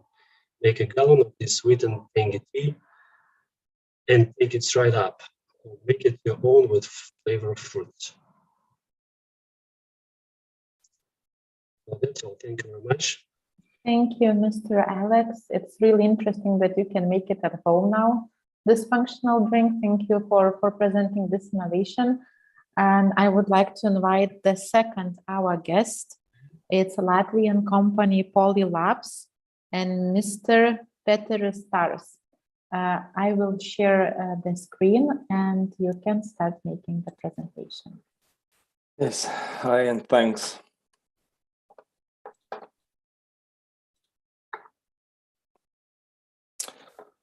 So hello everybody, my name is Peter Stars. I'm from Latvian company Polylabs, and we are making a bio-based polyols for the polyurethane industry. As you can see from these 4 tiny pictures, so polyurethane foam is type of insulation foam that can be used in home insulation, ship insulation, car manufacturing. Fridges are being insulated with polyurethane foam and so on and so forth.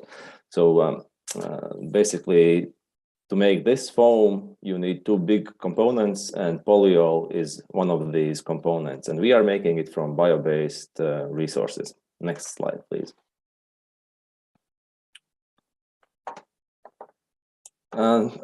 As I mentioned, so we are a innovative biochemistry company from Latvia. And so the main area of expertise is especially rigid polyurethane foam. As you know, so Ukraine will need a lot of help, especially in construction, and polyurethane is one of the best insulation materials that you can make. And from our polyols, you can make all types of rigid foam insulation products. And the 2 most popular are spray foam on the top image and steel sandwich panels. These are easy to assemble and can be easy to produce as well. Next slide, please. So the main difference is that our polyols are being made from renewable and sustainable resources, especially rapeseed oil. And they contain really high biocarbon content of up to 83%. And this, of course, leaves a really nice green footprint, and it is believed to be 13 times lower than conventional oil polyol. The high reactivity and good pentane compatibility and other points that you can read on the slide are more for chemists to observe. If some of you are from the polyurethane industry in this meeting, then you will of course understand a little bit better about them. But yeah, so we have several grades of this polyol, and we can mix them in existing formulations, or we can offer to create a new type of formulation. Next slide, please.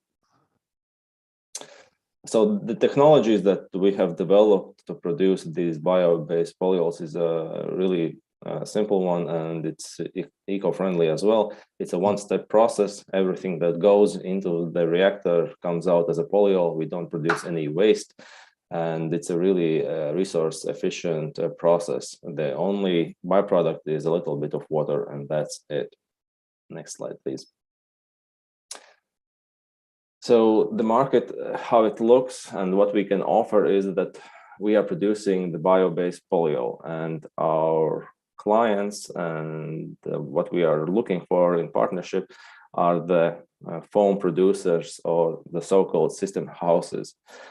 And from our polyols, you can increase the bio content in your end product. So if someone in the auditorium is from the polyurethane industry, then we are looking for basically partnerships that we can offer our bio-based polyols. Next slide, please. We have our own production. Oops, no, one slide back. We have our own production here in Latvia, and we are REACH compliant, and we can produce up to 12,000 tons per year.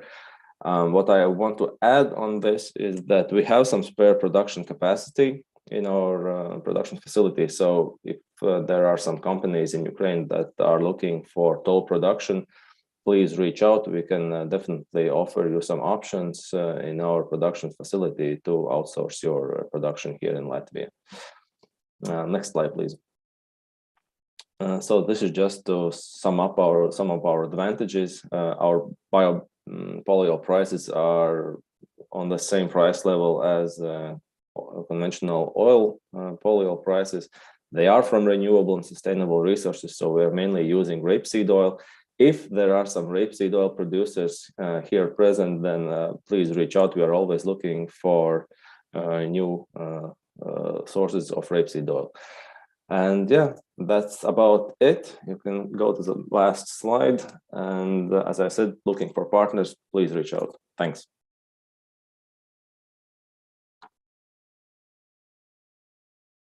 Thank you, Mr. Petrus. I think that if you are registered in the platform, you will get some interest from the companies who are participating right now. And now, to save the time, I am quickly inviting the second guest, Mr. Panagiotis from the company PNG Ltd from Greece. I will share your presentation. Please start presenting. Thank you very much. I'm happy to be here. PNG company is an information technology company. I'd like to produce some new product. Change please the slides.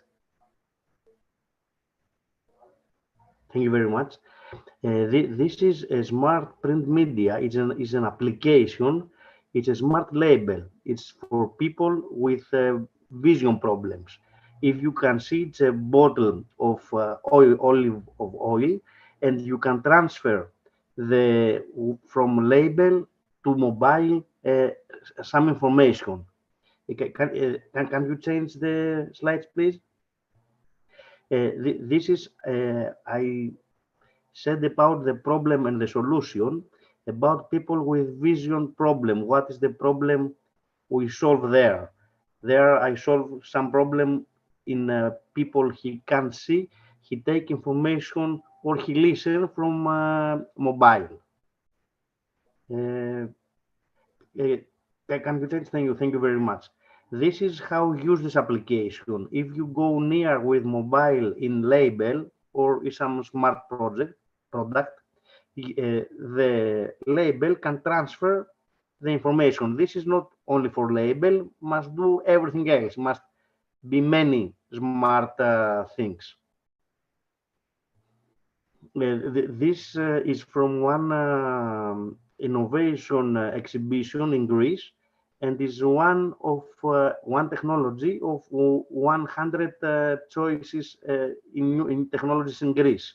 This is with Demokritos. This exhibition is in Demokritos in Greece. It's a research center. Can you change, please? Thank you. This is about PNG, specialized in the field of printing electronics. We are more than 10 years in market, and this I wanted to do is to change all printing material to clever. This clever means is electronic communication, and you can contact with mobiles. And this is how research methodology include. This I said maybe is interesting, the difference between QR code and NFC. I read it. The advantage of NFC technology as compared to QR code is that the user does not have to open a scanner application or the smartphone. However, over the QR code and wait for the phone to analyze it and enter the code. The user simply waves the phone near the NFC tag. NFC tag can take the information, and the information transferred instantly, quickly, and secure. We are looking for maybe some strategic partners, or in Ukraine or in other countries, to make cooperation and to make new products. We can make some smart products with communication. And this is my mail, the site. You can see a very interesting videos with intelligent packaging. If you go inside the website, you see an interesting innovation about intelligent packaging, how you can take information for a packaging, for example, for one thing. It's very interesting. And everyone want the cooperation or something. I'm glad to speak in mail or something. And thank you very much, your organization, and you for all this event today. I want to thank you. Thank you, Mr. Panagiotis. It's really interesting, and I think that this technology could be adapted to many projects, because in general it solves a huge social issue when it's not possible and people cannot see, or even when people cannot read the small letters on the packaging. So that could be applied very widely. Thank you for this great idea. And I would like to present, last but not the least, a company from Poland. It's a company Eltar, and the representative of the company, Ms. Dorota. I will share the screen, and please start presentation. Hello.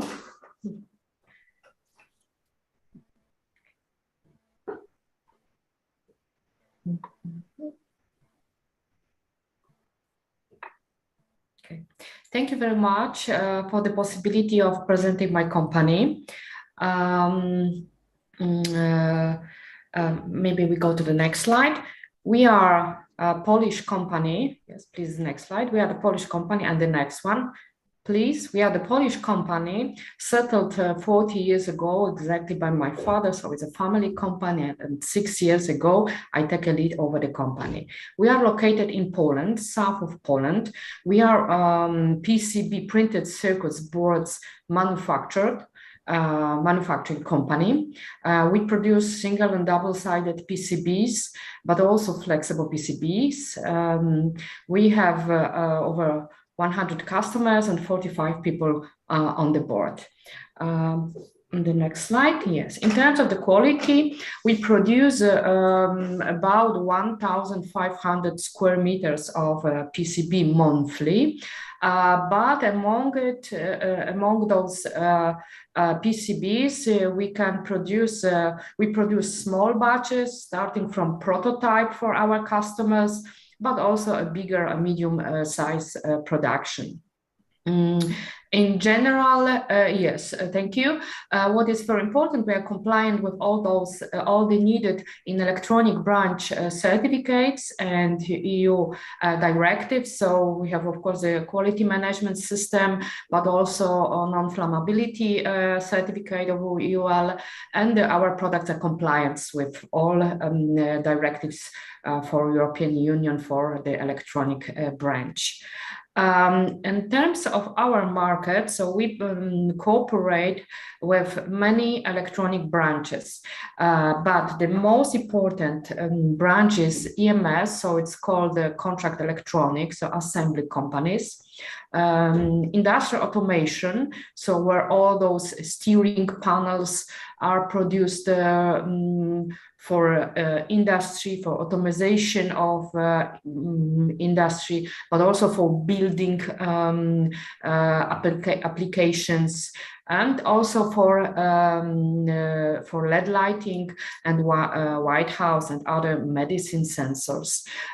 We are producing PCBs here. The factory is, thank you, the factory is located in Poland. The whole process, production process is our process.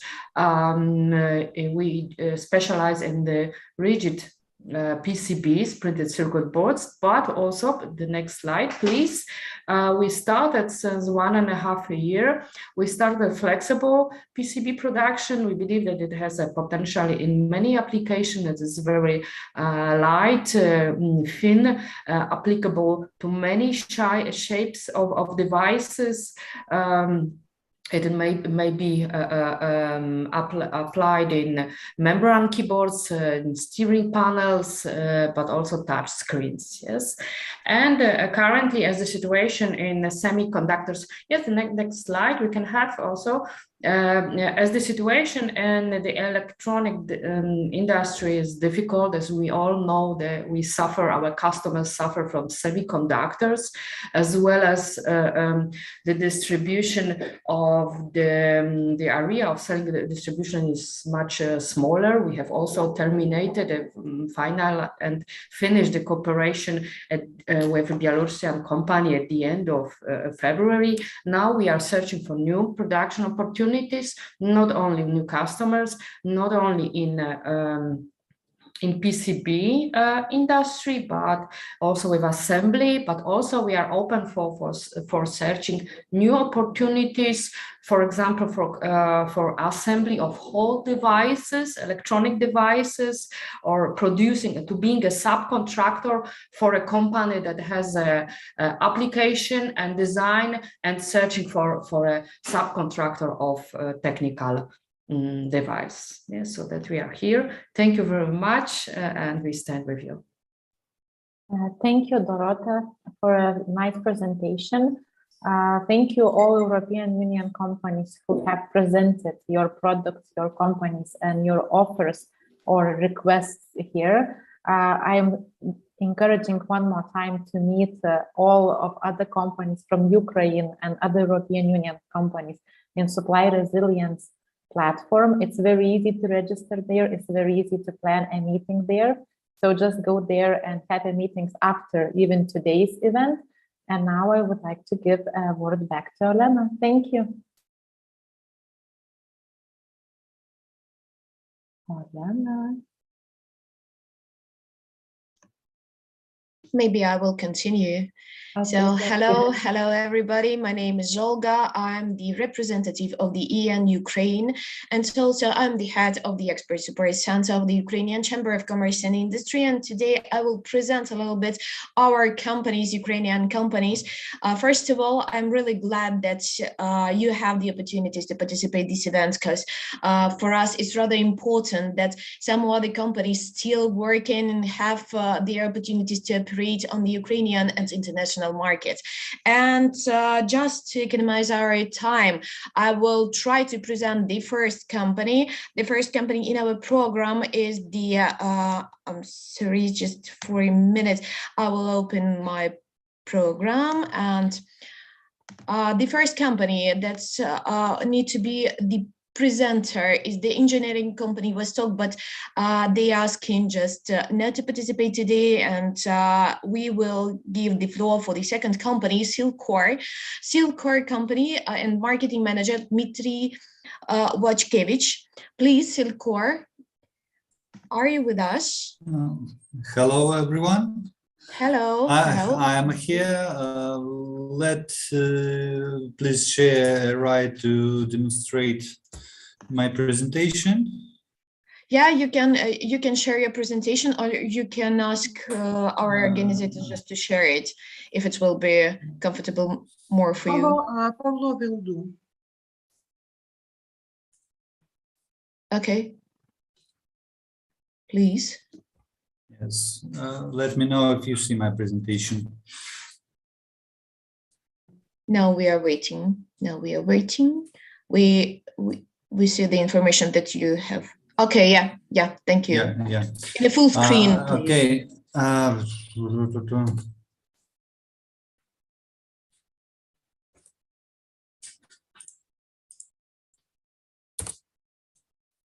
Okay. Hello, everyone. My name is Dmitry Volchkevich. I represent Silkwork Company. We are manufacturers of silicones. It's our main business for the last 20 years. We are part of a large group of companies. We have production. Sorry, please put on the full screen, because now it is not full screen. I see full screen. I'll repeat. And now? No, we have no. We have still the citation as the presentation. I think, Mr. Dmitry, it could be an issue if you have two windows. So if you have two windows, then in that case, you should share another one. Maybe okay, let me share your presentation. We'll share it on screen, and I will switch slide. Please stop sharing your presentation. Okay. Thank you. It will be better. Okay.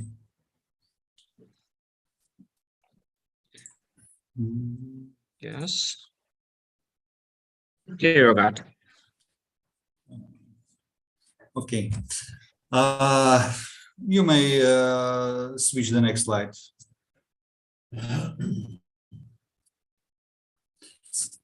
So 20 years we're specializing in the production of silicones. Traditional now market is materials, raw materials for manufacturers of building materials like additives, what makes any materials water repellent and protective.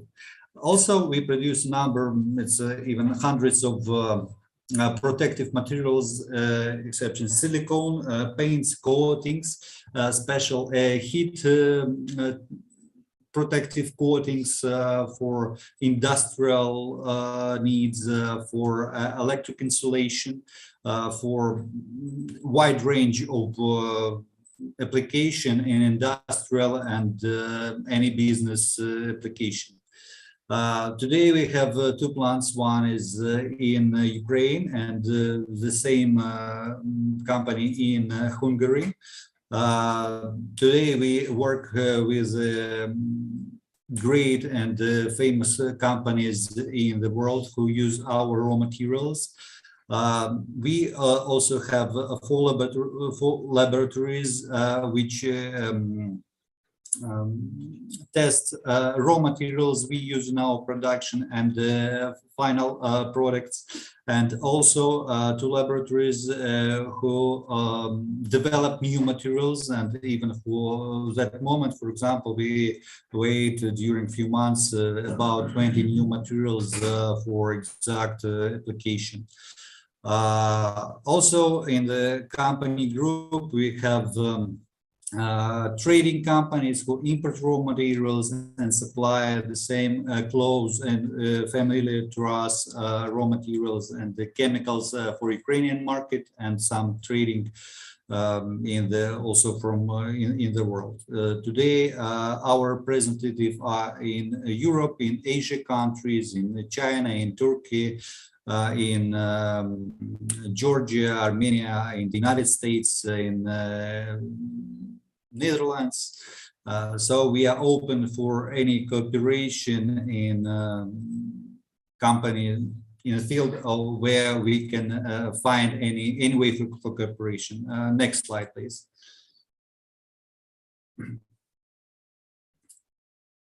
Our main materials is water repellent. It's additive for any building materials from bricks, tiles, cement mortars, stone, for mineral wool insulation, and we feel not so bad, and we are famous in special markets. So please, next slide. The last materials and the production line was started in 2 years ago. It's a special line for additives for water and paint production. So we started to produce silicone emulsions and additives to prove properties of waterborne paints, heat-resistant paints. It's specific silicone materials for our production. And the next slide, please. And also we are strong in the field of foundry in Ukraine, and we produce binders for foundry materials. We specialize in two precision casting technologies like lost form casting and lost wax casting. For lost wax, we produce a silicate and ready-to-use binders.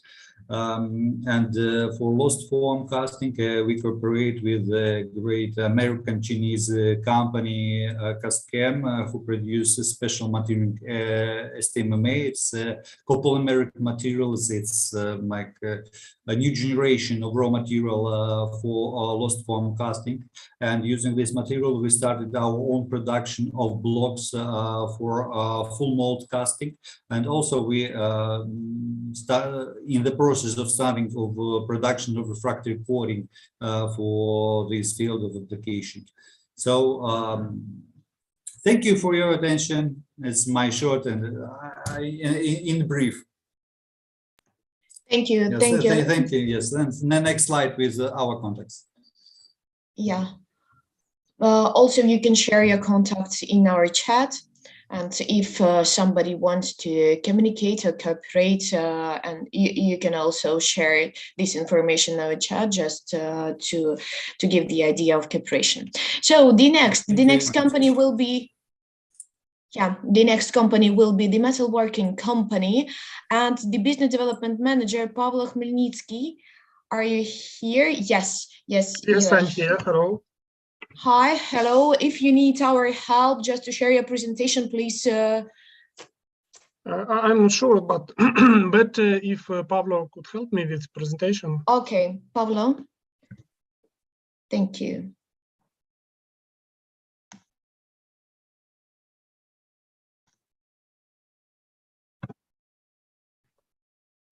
It's okay or not? Pavlo, can you help us? Thank you. Thank you a lot. Thanks a lot. Hello, my name is Pavlo. I'm from Kyiv and represent company MR. Our main activity is metal processing service and fabricating various items under the drawings of our customers. We have website, you can see it later, and our Instagram if you want to see our examples of our previous works, or what items could be made. Please visit our Instagram. Please, next slide.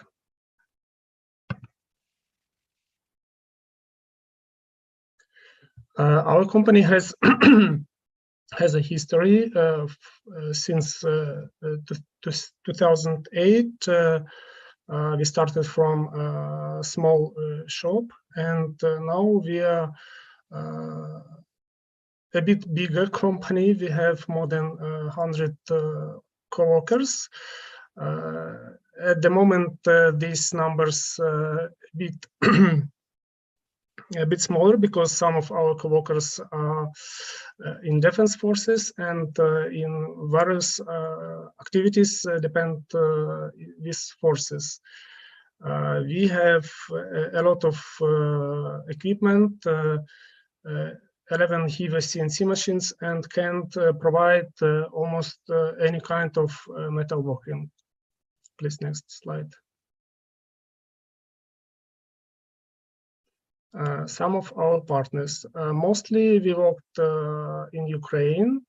We also worked with some famous companies, multinational companies. It was equipment for retail, different tracks, promotion equipment, and various items for electrical equipment, boxes, and different items, not depends only with racks and promo solutions. And also about 2 years, we have several customers in Germany.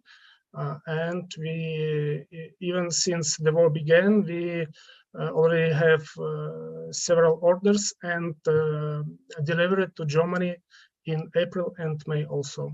Please, next slide. This is how looks our company. We have big equipment, smaller equipment, and if you want to see more, please visit our website and Instagram. Please, the next slide. Why collaboration with us is a wise decision and a good choice for you? First of all, of course, competitive pricing, but maybe it wouldn't be the cheapest prices because we, first of all, provide quality, but if a customer looking not for quality but better pricing, it is also possible. We have a wide range of equipment, CNC machines, as I told before, laser cutting equipment, and even robotic welding equipment. We have high-skilled co-workers and technical and engineering employees. If you need to help with design of your items or design from scratch, we also can help you with this goal. Please, the next slide.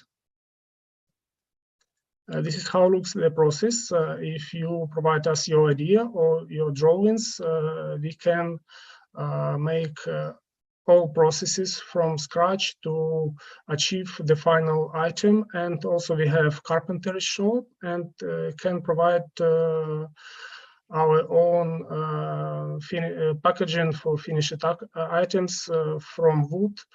And also we can use different wooden parts, plastic parts. If you need for your items, we also can assemble it in our facility. Please, next slide. This is, I would like to show you a short video. It is about 1 minute. If you can push it, please. It's just 1 minute. Push on this video. It is from YouTube. Sorry, unfortunately, I'm unable to turn it on from the presentation. Okay, no worries. Then next slide, please, if it's not working. Sorry? If it's not working with your computer, please, can you, next slide, please show. Next slide. Yes, thank you.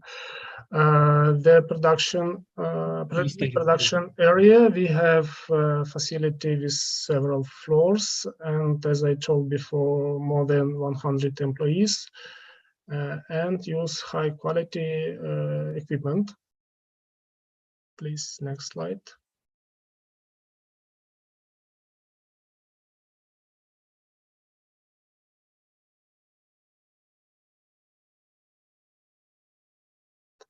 This is several examples to understanding what we can offer and can produce for you. It is not only, it's mainly not the simple products, but we prefer the complex items like this, what you can see this garbage bin, hull of the boat, and this is the point of the sale. It was the order for one of the retail chain in Ukraine. But it depends on your fantasy, your ideas. If it's more complex, it's better for us. Please share next slide. This is in one slide all our activities, all our process, what we can use to produce different items. It's welding, cutting, of course, laser cutting. We have our powder coating shop, of course, CNC machines, different. We use our designers to provide more better design or new drawings for your items. Next slide, please. And this is all. Please, if you're interested in, you can contact me or ask your questions. Don't hesitate. Have a nice day. Be safe. Thank you, Pavlo. And I want to remember to all our participants that we have a time limit, and our time limit is 5 minutes per company. Thank you a lot. Thank you regarding your presentation. Thank you. And the next company is Infopolus, is the company that provides of IT solutions and custom software development. So I will give the floor to the sales manager, Maria Pivovar. Hello. Maria, please take your floor. Hello. I would appreciate if you could turn on my presentation. Yeah, for sure. Pavlo. Thank you. Can you please share the screen? Thank you a lot. Thank you. Great. So my name is Maria, and first of all, I'd like to thank the organizers for giving us an opportunity to pitch our business here today, and thanks for all the participants for coming. I represent a software development company, Infopolus. Please switch to the next slide. Can you please? So our team has more than 15 years of experience in software development. We work with businesses in various industries, including fintech, legal tech, GIS, e-commerce, energy sector, and many more. We develop fully functioning software, mobile, web applications compliant with the specifications, and we also provide professional software maintenance services by improving its functionality, usability, and so on. Please, next slide. In our team, we have not only software developers, but also QA engineers, UI, UX designers, DevOps, business analysts, so different specialists needed to build a product from scratch. On the next slide, you can see a list of technologies that we use. This means that we are quite flexible with tech stack, and our specialists can help with the implementation of any of them for you. Please, the next slide. So we focus on the development of web applications and corporate information systems, as well as electronic document management system, CMS, geographic information system, and TMAPS, business process automation, and other systems. Please, the next slide. So as I said before, our team has more than 15 years of experience, but they have a lot of experience at Ukrainian market, and we decided to export to international markets about 2 years ago. And we have already successfully exported our services to different countries, including Norway, Italy, Ireland, Switzerland, and other countries. And we are always open for new opportunities. So at this event and the Resilience platform, we are promoting our services, which is software maintenance and development services, and we are open to different technological partnerships of different types. And if you have any questions, see opportunities for further collaboration, or know someone who might be interested in, please reach out to us. On the next slide, you can see our contacts, and you can reach out to us on the platform. Thank you. Thank you a lot, Maria. Thank you a lot for your information and presentation. And I also want to mention that all the presentation from our participants we will share after the our event. And the next company, it's Geometer International LLC, owner and founder Vitaly Jimay. Please take a floor. Hello. Hello. Hi, hello. I'm glad to be here. Could you please show my presentation? Thank you. Okay, we are Geometer International LLC. We are from Ukraine. How can I manage next slide? Go to the next slide, please.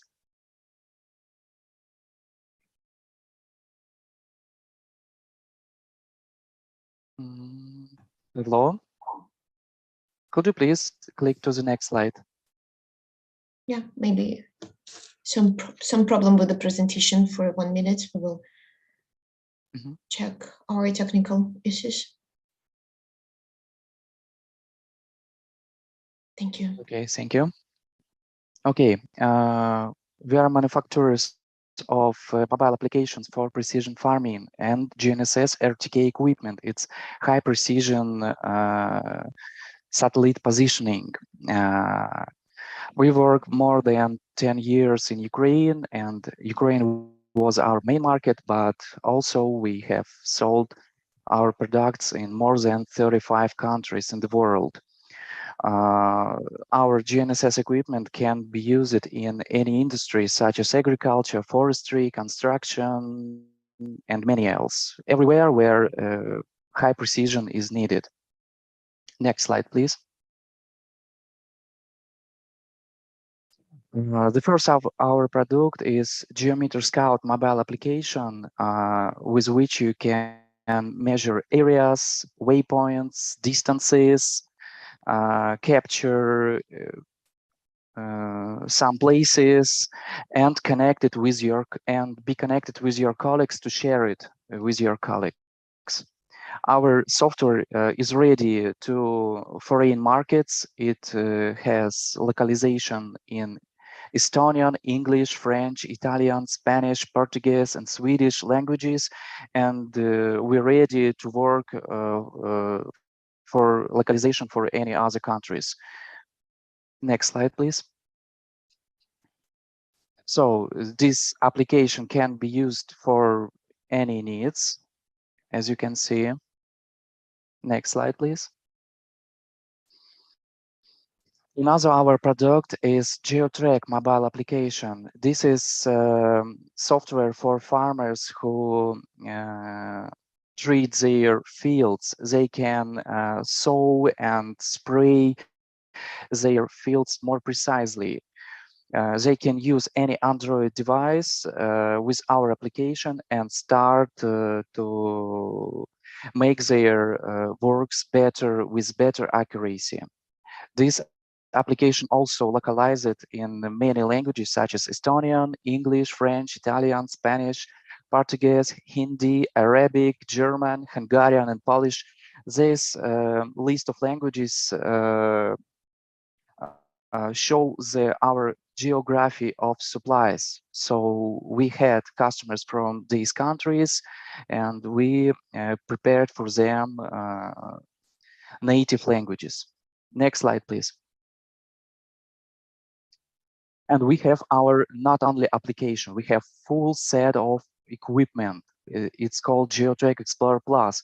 This is reliable, fully sealed monitor, protected from dust, protected from water and from overheating.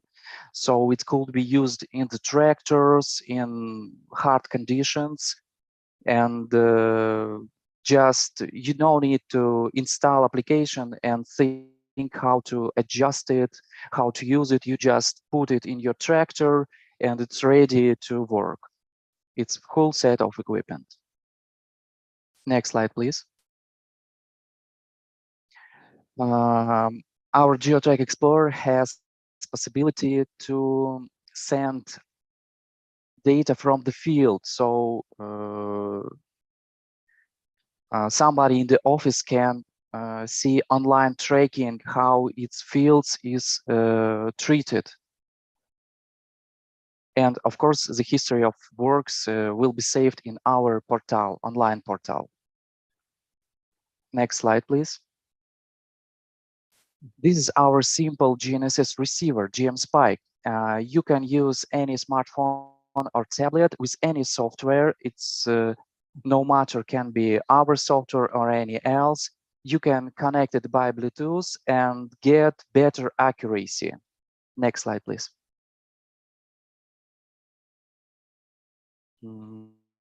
Here is, you can use with our software or you can use any else, and with GM-Spike you can improve the quality of satellite signal reception up to 25%, and number of visible satellites increases up to 20%. This is matter when you stand in the place with poor satellite signal, so you can increase it. It's due to we use spatial GNSS antennas, which increases signal, and better GNSS receiver than in smartphones. Next slide, please. We produce specific products for high accuracy. It's GNSS receivers for surveying and base stations for achieving of 1 centimeter of accuracy. It can be used in various applications and industries where staff need such high accuracy, 1 centimeter accuracy. Next slide, please. This is AgriProfile online farm management system. It's own also developed system, which you can keep all your measured areas from our geometer application. They will be synchronized with your profile here in AgriProfile, and your tracks and your jobs from the another one application can be synchronized with this cloud application. Here also you can see weather online for each area, for each field. You can schedule your jobs and also manage your jobs and season of works and get reports. Next, please. Here is some pictures will be changed. Yes. And next slide, please.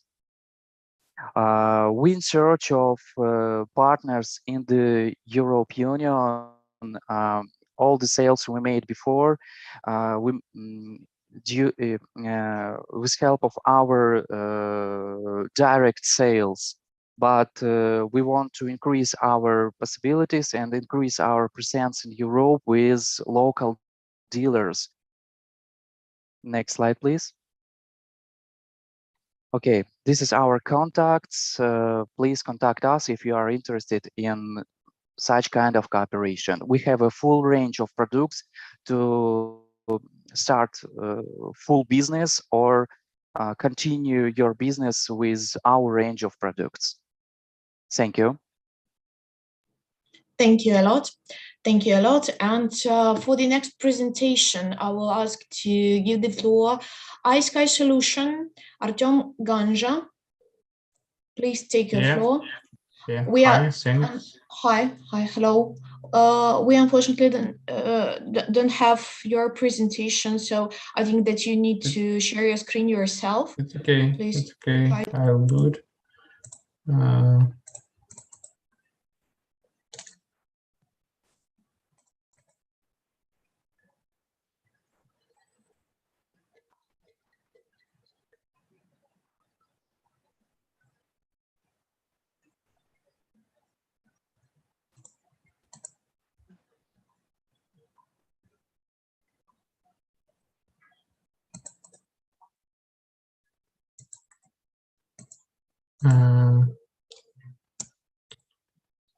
Please.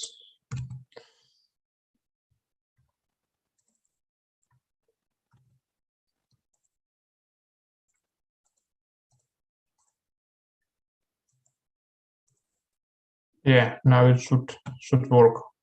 Can you see? Yeah.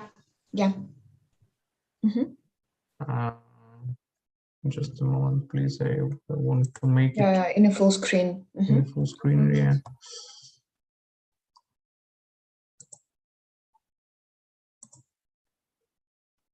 Okay. Now it should work on full screen. Yeah.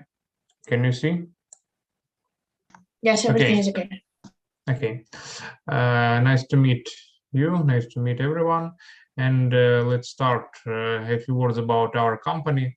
iSky Solution, it's IT development company. We are outsourcing company, and we are looking for partners in European Union. You can visit our site, isky.solution, and also you can check our testimonials on a Clutch platform, because it's very important point for us. We are working more than 10 years, and it's very important to save our reputation. And for these last 10 years, we have a great reputation, and you can check it on Clutch platform. And we was founded in 2011, and growing from that time. Now we have more than 30 employees, which located decentralized in Ukraine, in the safe places, and we are in our work. We everything based on results. We are trying to get some. We are trying to measuring results and metrics of our work, and we are provide budget planning for our customers. We provide project planning, and before start each project, we need to know that our customer understands the process of development, understand project plan, and ready to work and ready to move together.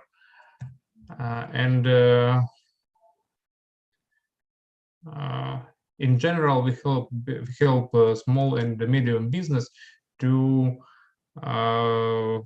grow faster, to scale through digitalization and automatization of business process.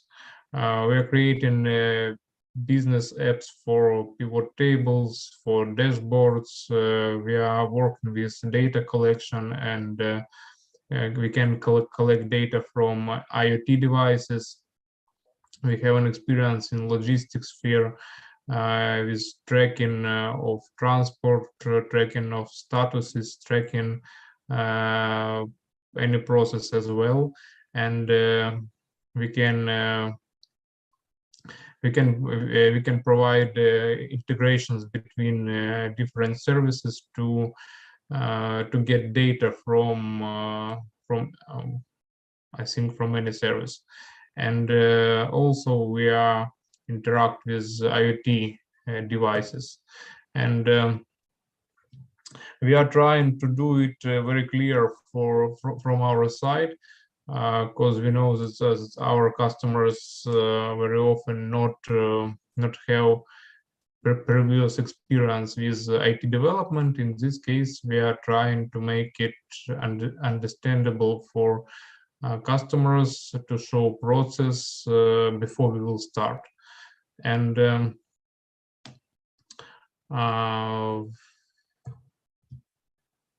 every project we started from discovery phase, where we need to determine pains of our customers, and then describe everything, and then go ahead. And also we help to understood which difference between modern technologies, because today we have a lot of modern technologies, modern programming languages, and we consult which language to choose, which language will be better, what kind of technology should be used in specific project. And also we have some own products. It's like example. For example, we have a innovative weight control system which you can use anywhere where you have electric weights, and this black box you can connect to your weights and get parameters and store it on the internet server and check it through your mobile application. And also we have a great experience with IoT solution for climate, where we can get data from different type of sensors and put it on the dashboard and provide predictive maintenance, provide advice management systems, and different solutions to improve of climate system works. And our idea is to create add value for our customers. For example, if you have your own products, ask us to create additional mobile application or some software which will add which will generate add value for your product. And in this case we will win together. We will create a project for your products, and you will sell your project and your products on a higher price. That's why we are looking for partners with whom we can do the project together and sell it together in the future. Okay, thank you for your attention. Thank you a lot. It's a good solution. So I think it's rather important for us today just to present such type of product, such type of solution. So the next company that will make the presentation is the company Panfruit LLC and Sergey Stitsenko. Sergey, good day. Please take your floor. Hello to everybody. We can share your presentation if you need our help, so we can make it possible ourselves. To show my presentation. Okay, yeah, for sure. Pavel will make it.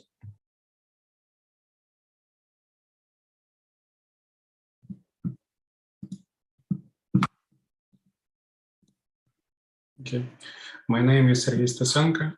First of all, I want to thank to everybody for the opportunity to present our company. And thank you for the supporting of Ukraine in such difficult times.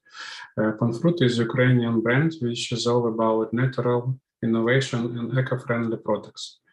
We believe that this can make our lives better, because without natural products, there is no health, and without innovation products, no progress, and without eco-friendly products, no future. And please, the next slide.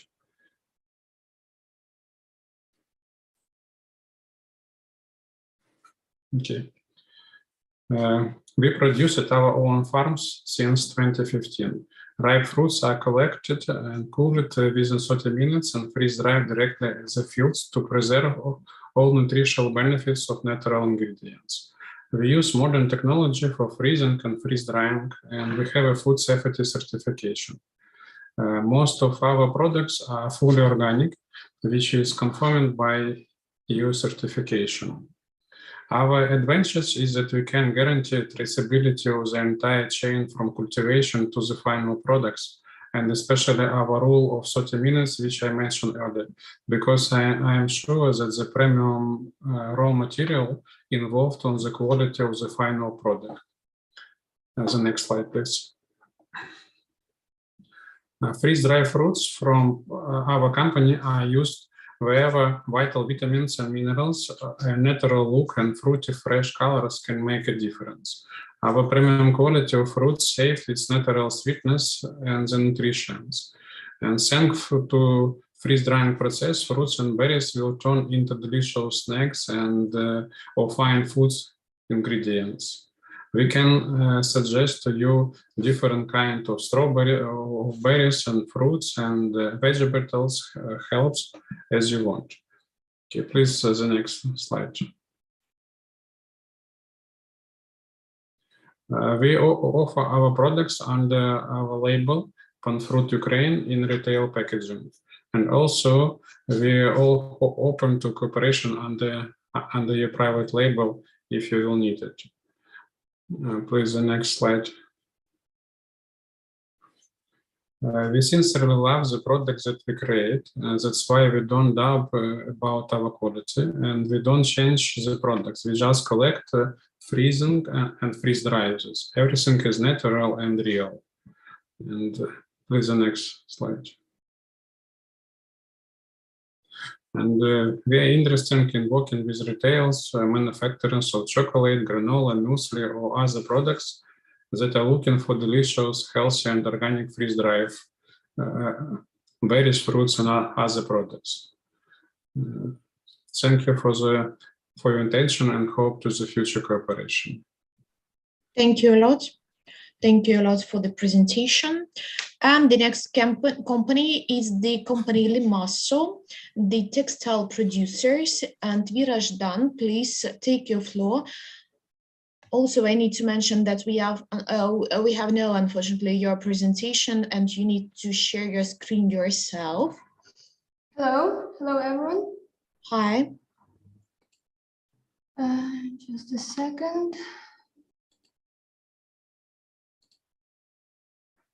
Can you see the presentation? Yes, almost. Yes, but please make it in a full screen. Can you see the full screen motion? No. No, we can see full screen. To set the full screen, please stop the screen sharing, then press Alt-Tab, switch to Zoom, and then select the full screen window.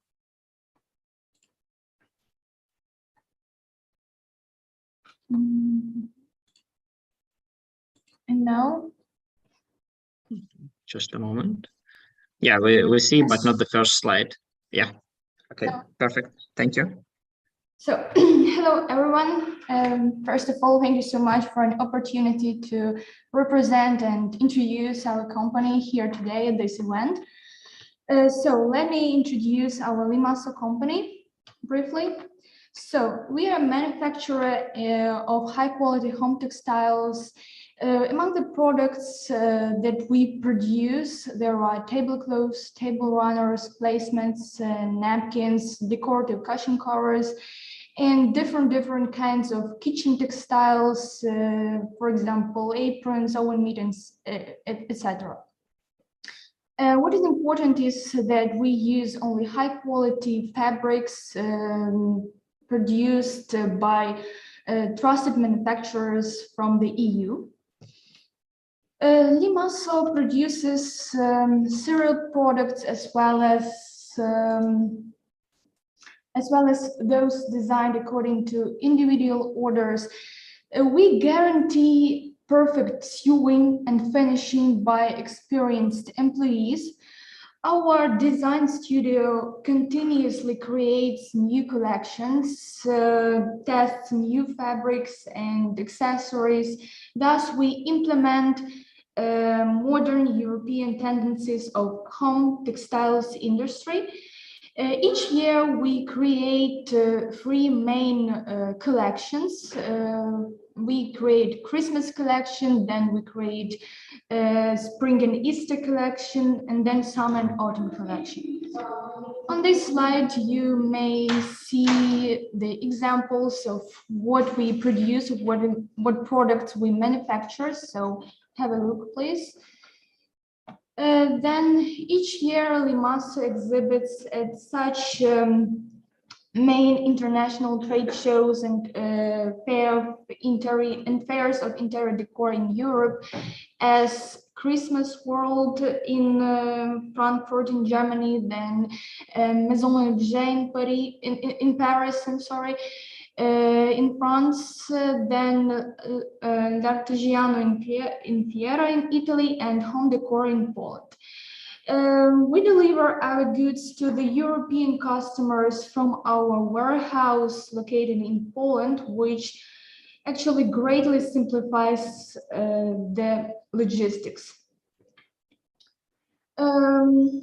Now we are interested in establishing a long-term and mutually beneficial cooperation with European companies operating in textile business. Our Limassol company is looking for reliable partners, reliable distributors who would either buy our products or for whom we would produce goods under private label format of cooperation. What is important is that our main office and our production facilities are located in Ukraine, but as I have already mentioned, we ship our goods for our customers, for our European customers from Poland, from our Polish warehouse. As a result, the logistics is greatly simplified by this, and it is as if you would buy the goods from a Polish company. And so do not hesitate to contact us, do not hesitate to call us if you're interested in cooperation with Limassol company. Here there are telephone numbers, our email. Also, please visit our website where you can find our catalogs and follow our Instagram page. Thank you so much. Thank you a lot. Thank you a lot for your presentation and information that you provide us with. So the next company, Ukrainian company, is Digital Amico LLC, Yuri Zhukov. Please take the floor. You have 5 minutes.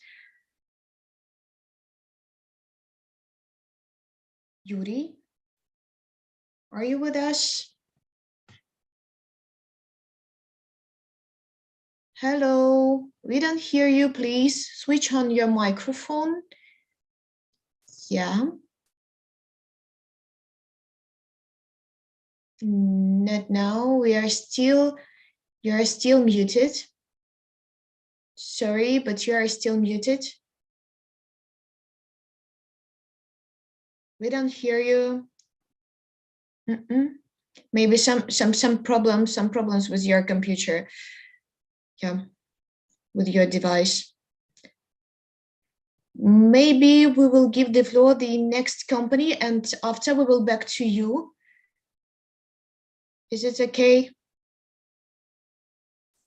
Okay, so in Surya LLC and the Chief Commercial Officer, Olesa Khaletska. Yes, I'm here. Yeah, please give your presentation. Do you need our support in this case? Okay. Nice.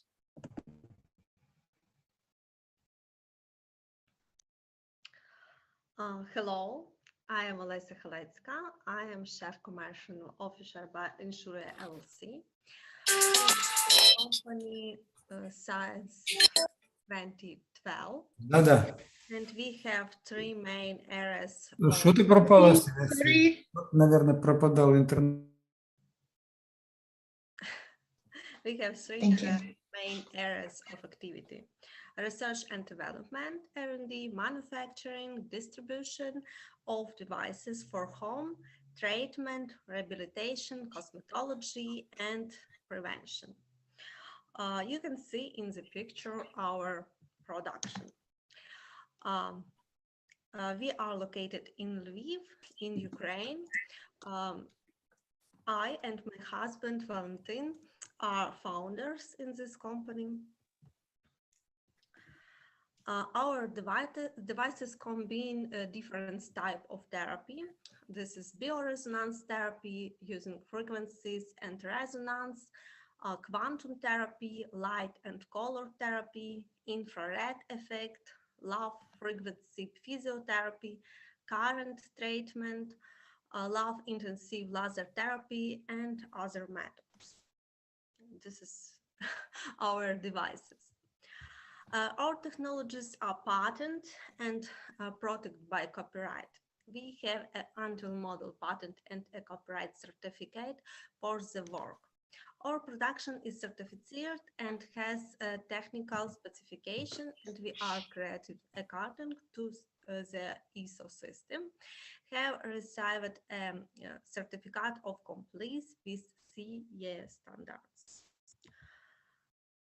We offer our devices for health, improvement, prevention, cosmetology, for home use. Today, our production complete in Ukraine, always us to product and join products to export our devices all over the world. We enter foreign markets and have agreements to supply our products to Europe and Asia. We plan to future expand exports. We already work with many countries in Europe, South Korea, India, and Singapore. We are looking for partners and distributors to enter international markets, looking for new opportunities for export and scaling.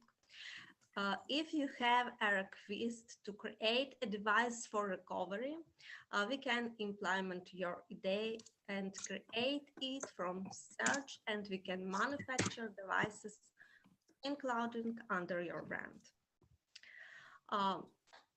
It's our contacts, website, and my personal contacts. I will be glad to talk personally with you about joint cooperation. Please contact us. Thank you for your attention. Thank you a lot. And the last Ukrainian company that will present the opportunities for us, it will be the company Digital Amico. Yuri, please take your floor. Yeah, I know that. I see you. I hope you hear us already.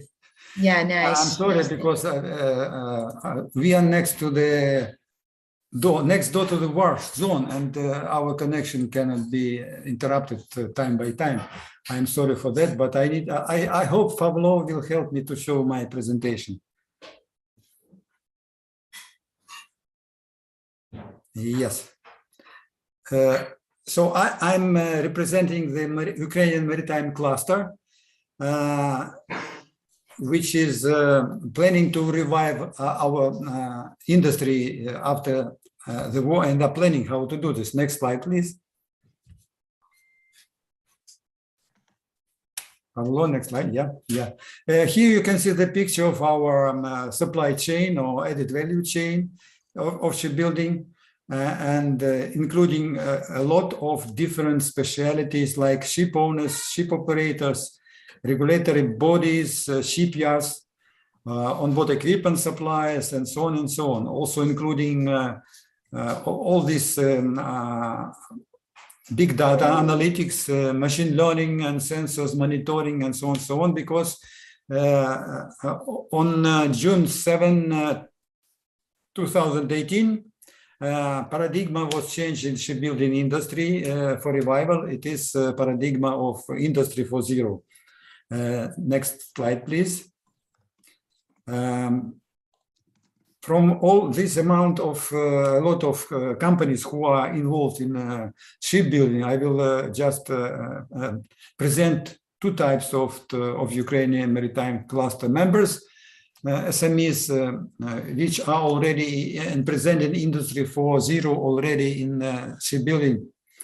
The first one is Job Nikolaev, which supplies engineering packages with a wide range of the 3D software, like Cadmatic, Siemens, Anix, Viva, and so on. And another, it is design and engineering company who are inventing and designing ships. Another smaller company, it is Amica Digital. And Amica Digital is a part of Amica Group, which has more than 30 years history in the field of design, manufacturing, and engineering support of monitoring and control systems. They are used on board the ships and also on shore for gas terminals operation, oil and petroleum terminals, and also grain terminals to control safety, ecological safety and technological safety of these complicated entities. Next slide, please.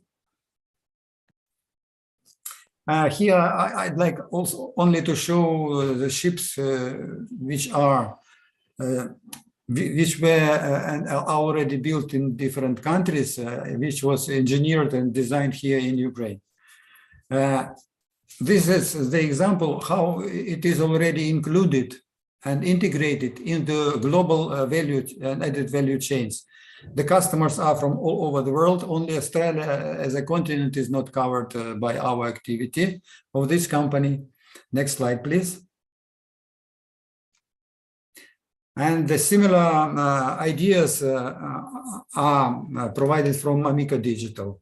So what we need now, because during the war, until our city is, as I say, next door to the war zone, we need reliable partners now who are interested in collaboration aimed to adopt our innovative existing or future products for the requirements of international markets, including testing and certification.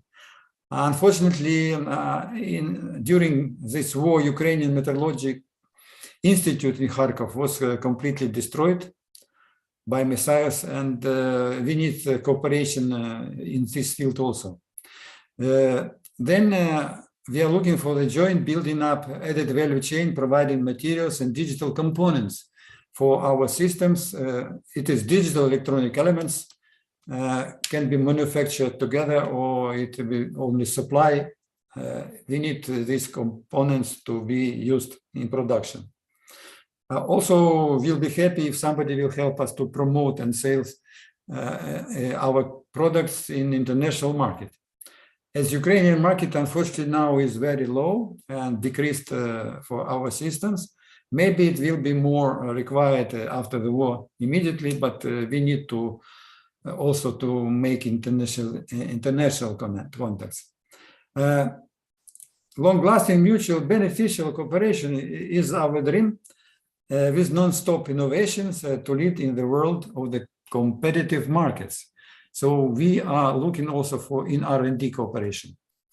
But we have also current needs in material and products. So as we are talking about equipment we need badly, it is for meteorological assurance, optical interferometer or analog with parameters no worse than range up to 20 meters, accuracy of measurement result linear plus minus 0.25 millimeters at ambient conditions. The second piece is a meteorological calibration unit for level sensor. Overall uncertainty or accuracy should be plus minus 0.3 millimeter in range of 0.5 meters. And temperature sensors, uncertainty plus minus 0.1 centigrade in range of minus 40-70 plus centigrade. And also you can see electronic components for sensors production, which we need badly now because our suppliers is left Ukraine and it is not produced in Ukraine. So maybe somebody has such products now for 20 pieces of everybody, and the range of needed is much more. Please, next slide. So what we need and what we plan with international support. The Ukrainian shipbuilding recovery program includes supported integration into European value-added chains, covering the existing gaps in our industry. Below, you can see this in the scheme in red. And we need cooperation, as I say, internationalization when it is marked as green and yellow and the blue. Yeah. So the plan is to build up the sustainable shipbuilding protocluster around one of the shipyards, of our shipyards, and then to scale up for other shipyards here. Experience for scaling up to follow for other Ukrainian shipyards. Next slide, please. So why our cooperation is win-win situation for both parties, Ukrainian and international? We have the experience how to reanimate our production in different years, several times. Mid-90s, it was a crisis. In 2008, it was a crisis. Starting the war, you can see that the shipyards dropped their production drastically, but they regained it in 8 years. Design and engineering companies also suffered not immediately, because we continue and we may continue our production, not paying attention to the war situation, and then we are growing back. And the most important, the labor efficiency is growing. It was growing in the first part of the war, and now in the first part of the crisis war connected to war, we dropped drastically, but we can scale up this experience. We just need export orders. We need export more orders because it is a lack of ship owners here in Ukraine. You can imagine why, but it is reality now. And please, next slide. And last but not least, there is in place accelerated professional training of university students and acting engineers, professionals in the modern paradigm of smart shipbuilding 4. It is in place in our university, National University of Shipbuilding, also supported by our design engineering companies, CJOB Nikolaev and MDM, and also by our Amico Digital company and Amico Group companies, which are deeply involved in this educational process. Also, we need the partners for additional courses like artificial intelligence, analytics, Internet of Things, and so on. I know that a lot of companies in Europe are involved in such kind of research and development, and we are eager to build up a win-win situation and mutually beneficial, long-lasting cooperation. Thank you so much. Thank you a lot. Thank you a lot to all participants, to all Ukrainian participants, to all international participants. It's rather important for us just to be presented on the international market. And I hope for your future cooperation and for our future success in this sphere. So Olena, please take your floor as the organizer. You can just, I think, make the... Thank you, Olga. And what I want to add, dear colleagues, now I invite you to supply chain platform to continue your matchmaking, because there you can appoint meeting to find partners, distributors. So please use powerful instrument such as supply chain platform. Also, please pay attention that today we received information about additional platform, which is more focused on Ukrainian agro companies and European logistic companies and European buyers of agro products and food products in Ukraine. That's why I invite you to pay attention and to take part in this platform, Solidarity Lanes platform, and to use this instrument too. Mantas, in his introduction part, very detailed provide us information how we can to use our tools of this platform. As he said, it is not catalog, it's platform which you must to use. You must to go to marketplace, look on profiles of companies, to appoint meeting with them, to send them messages. If we are speaking about solidarity platform, there is also possible to use chat between all participants. So I invite you to this matchmaking section and continue your cooperation. And I wish you to find your new partners, potential partners, distributors, suppliers. And also, I wanted to inform you that the recording of this event will be possible to see, to watch on the supply chain platform, also on the website of our consortium, EN Ukraine Consortium, and you can find also a lot of interesting information on our official pages of EN Ukraine Consortium. As a rule, we disseminate information about potential partnership with European companies. We each day on each day basis disseminate information about requests, offers about international cooperation. So follow up our web pages of EN Ukraine Consortium, and we have this web page in Facebook, Twitter, and LinkedIn, and you can find a lot of interesting information.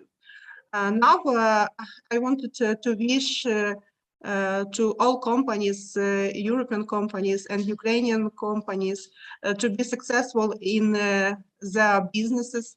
And for all us, I wish peace, because it is very important in the situation. So I hope that we will have opportunity to meet with you on our next event. See you later next time. Thank you a lot. Goodbye. Goodbye. Thank you. Organizers. Good luck. Bye bye. Bye.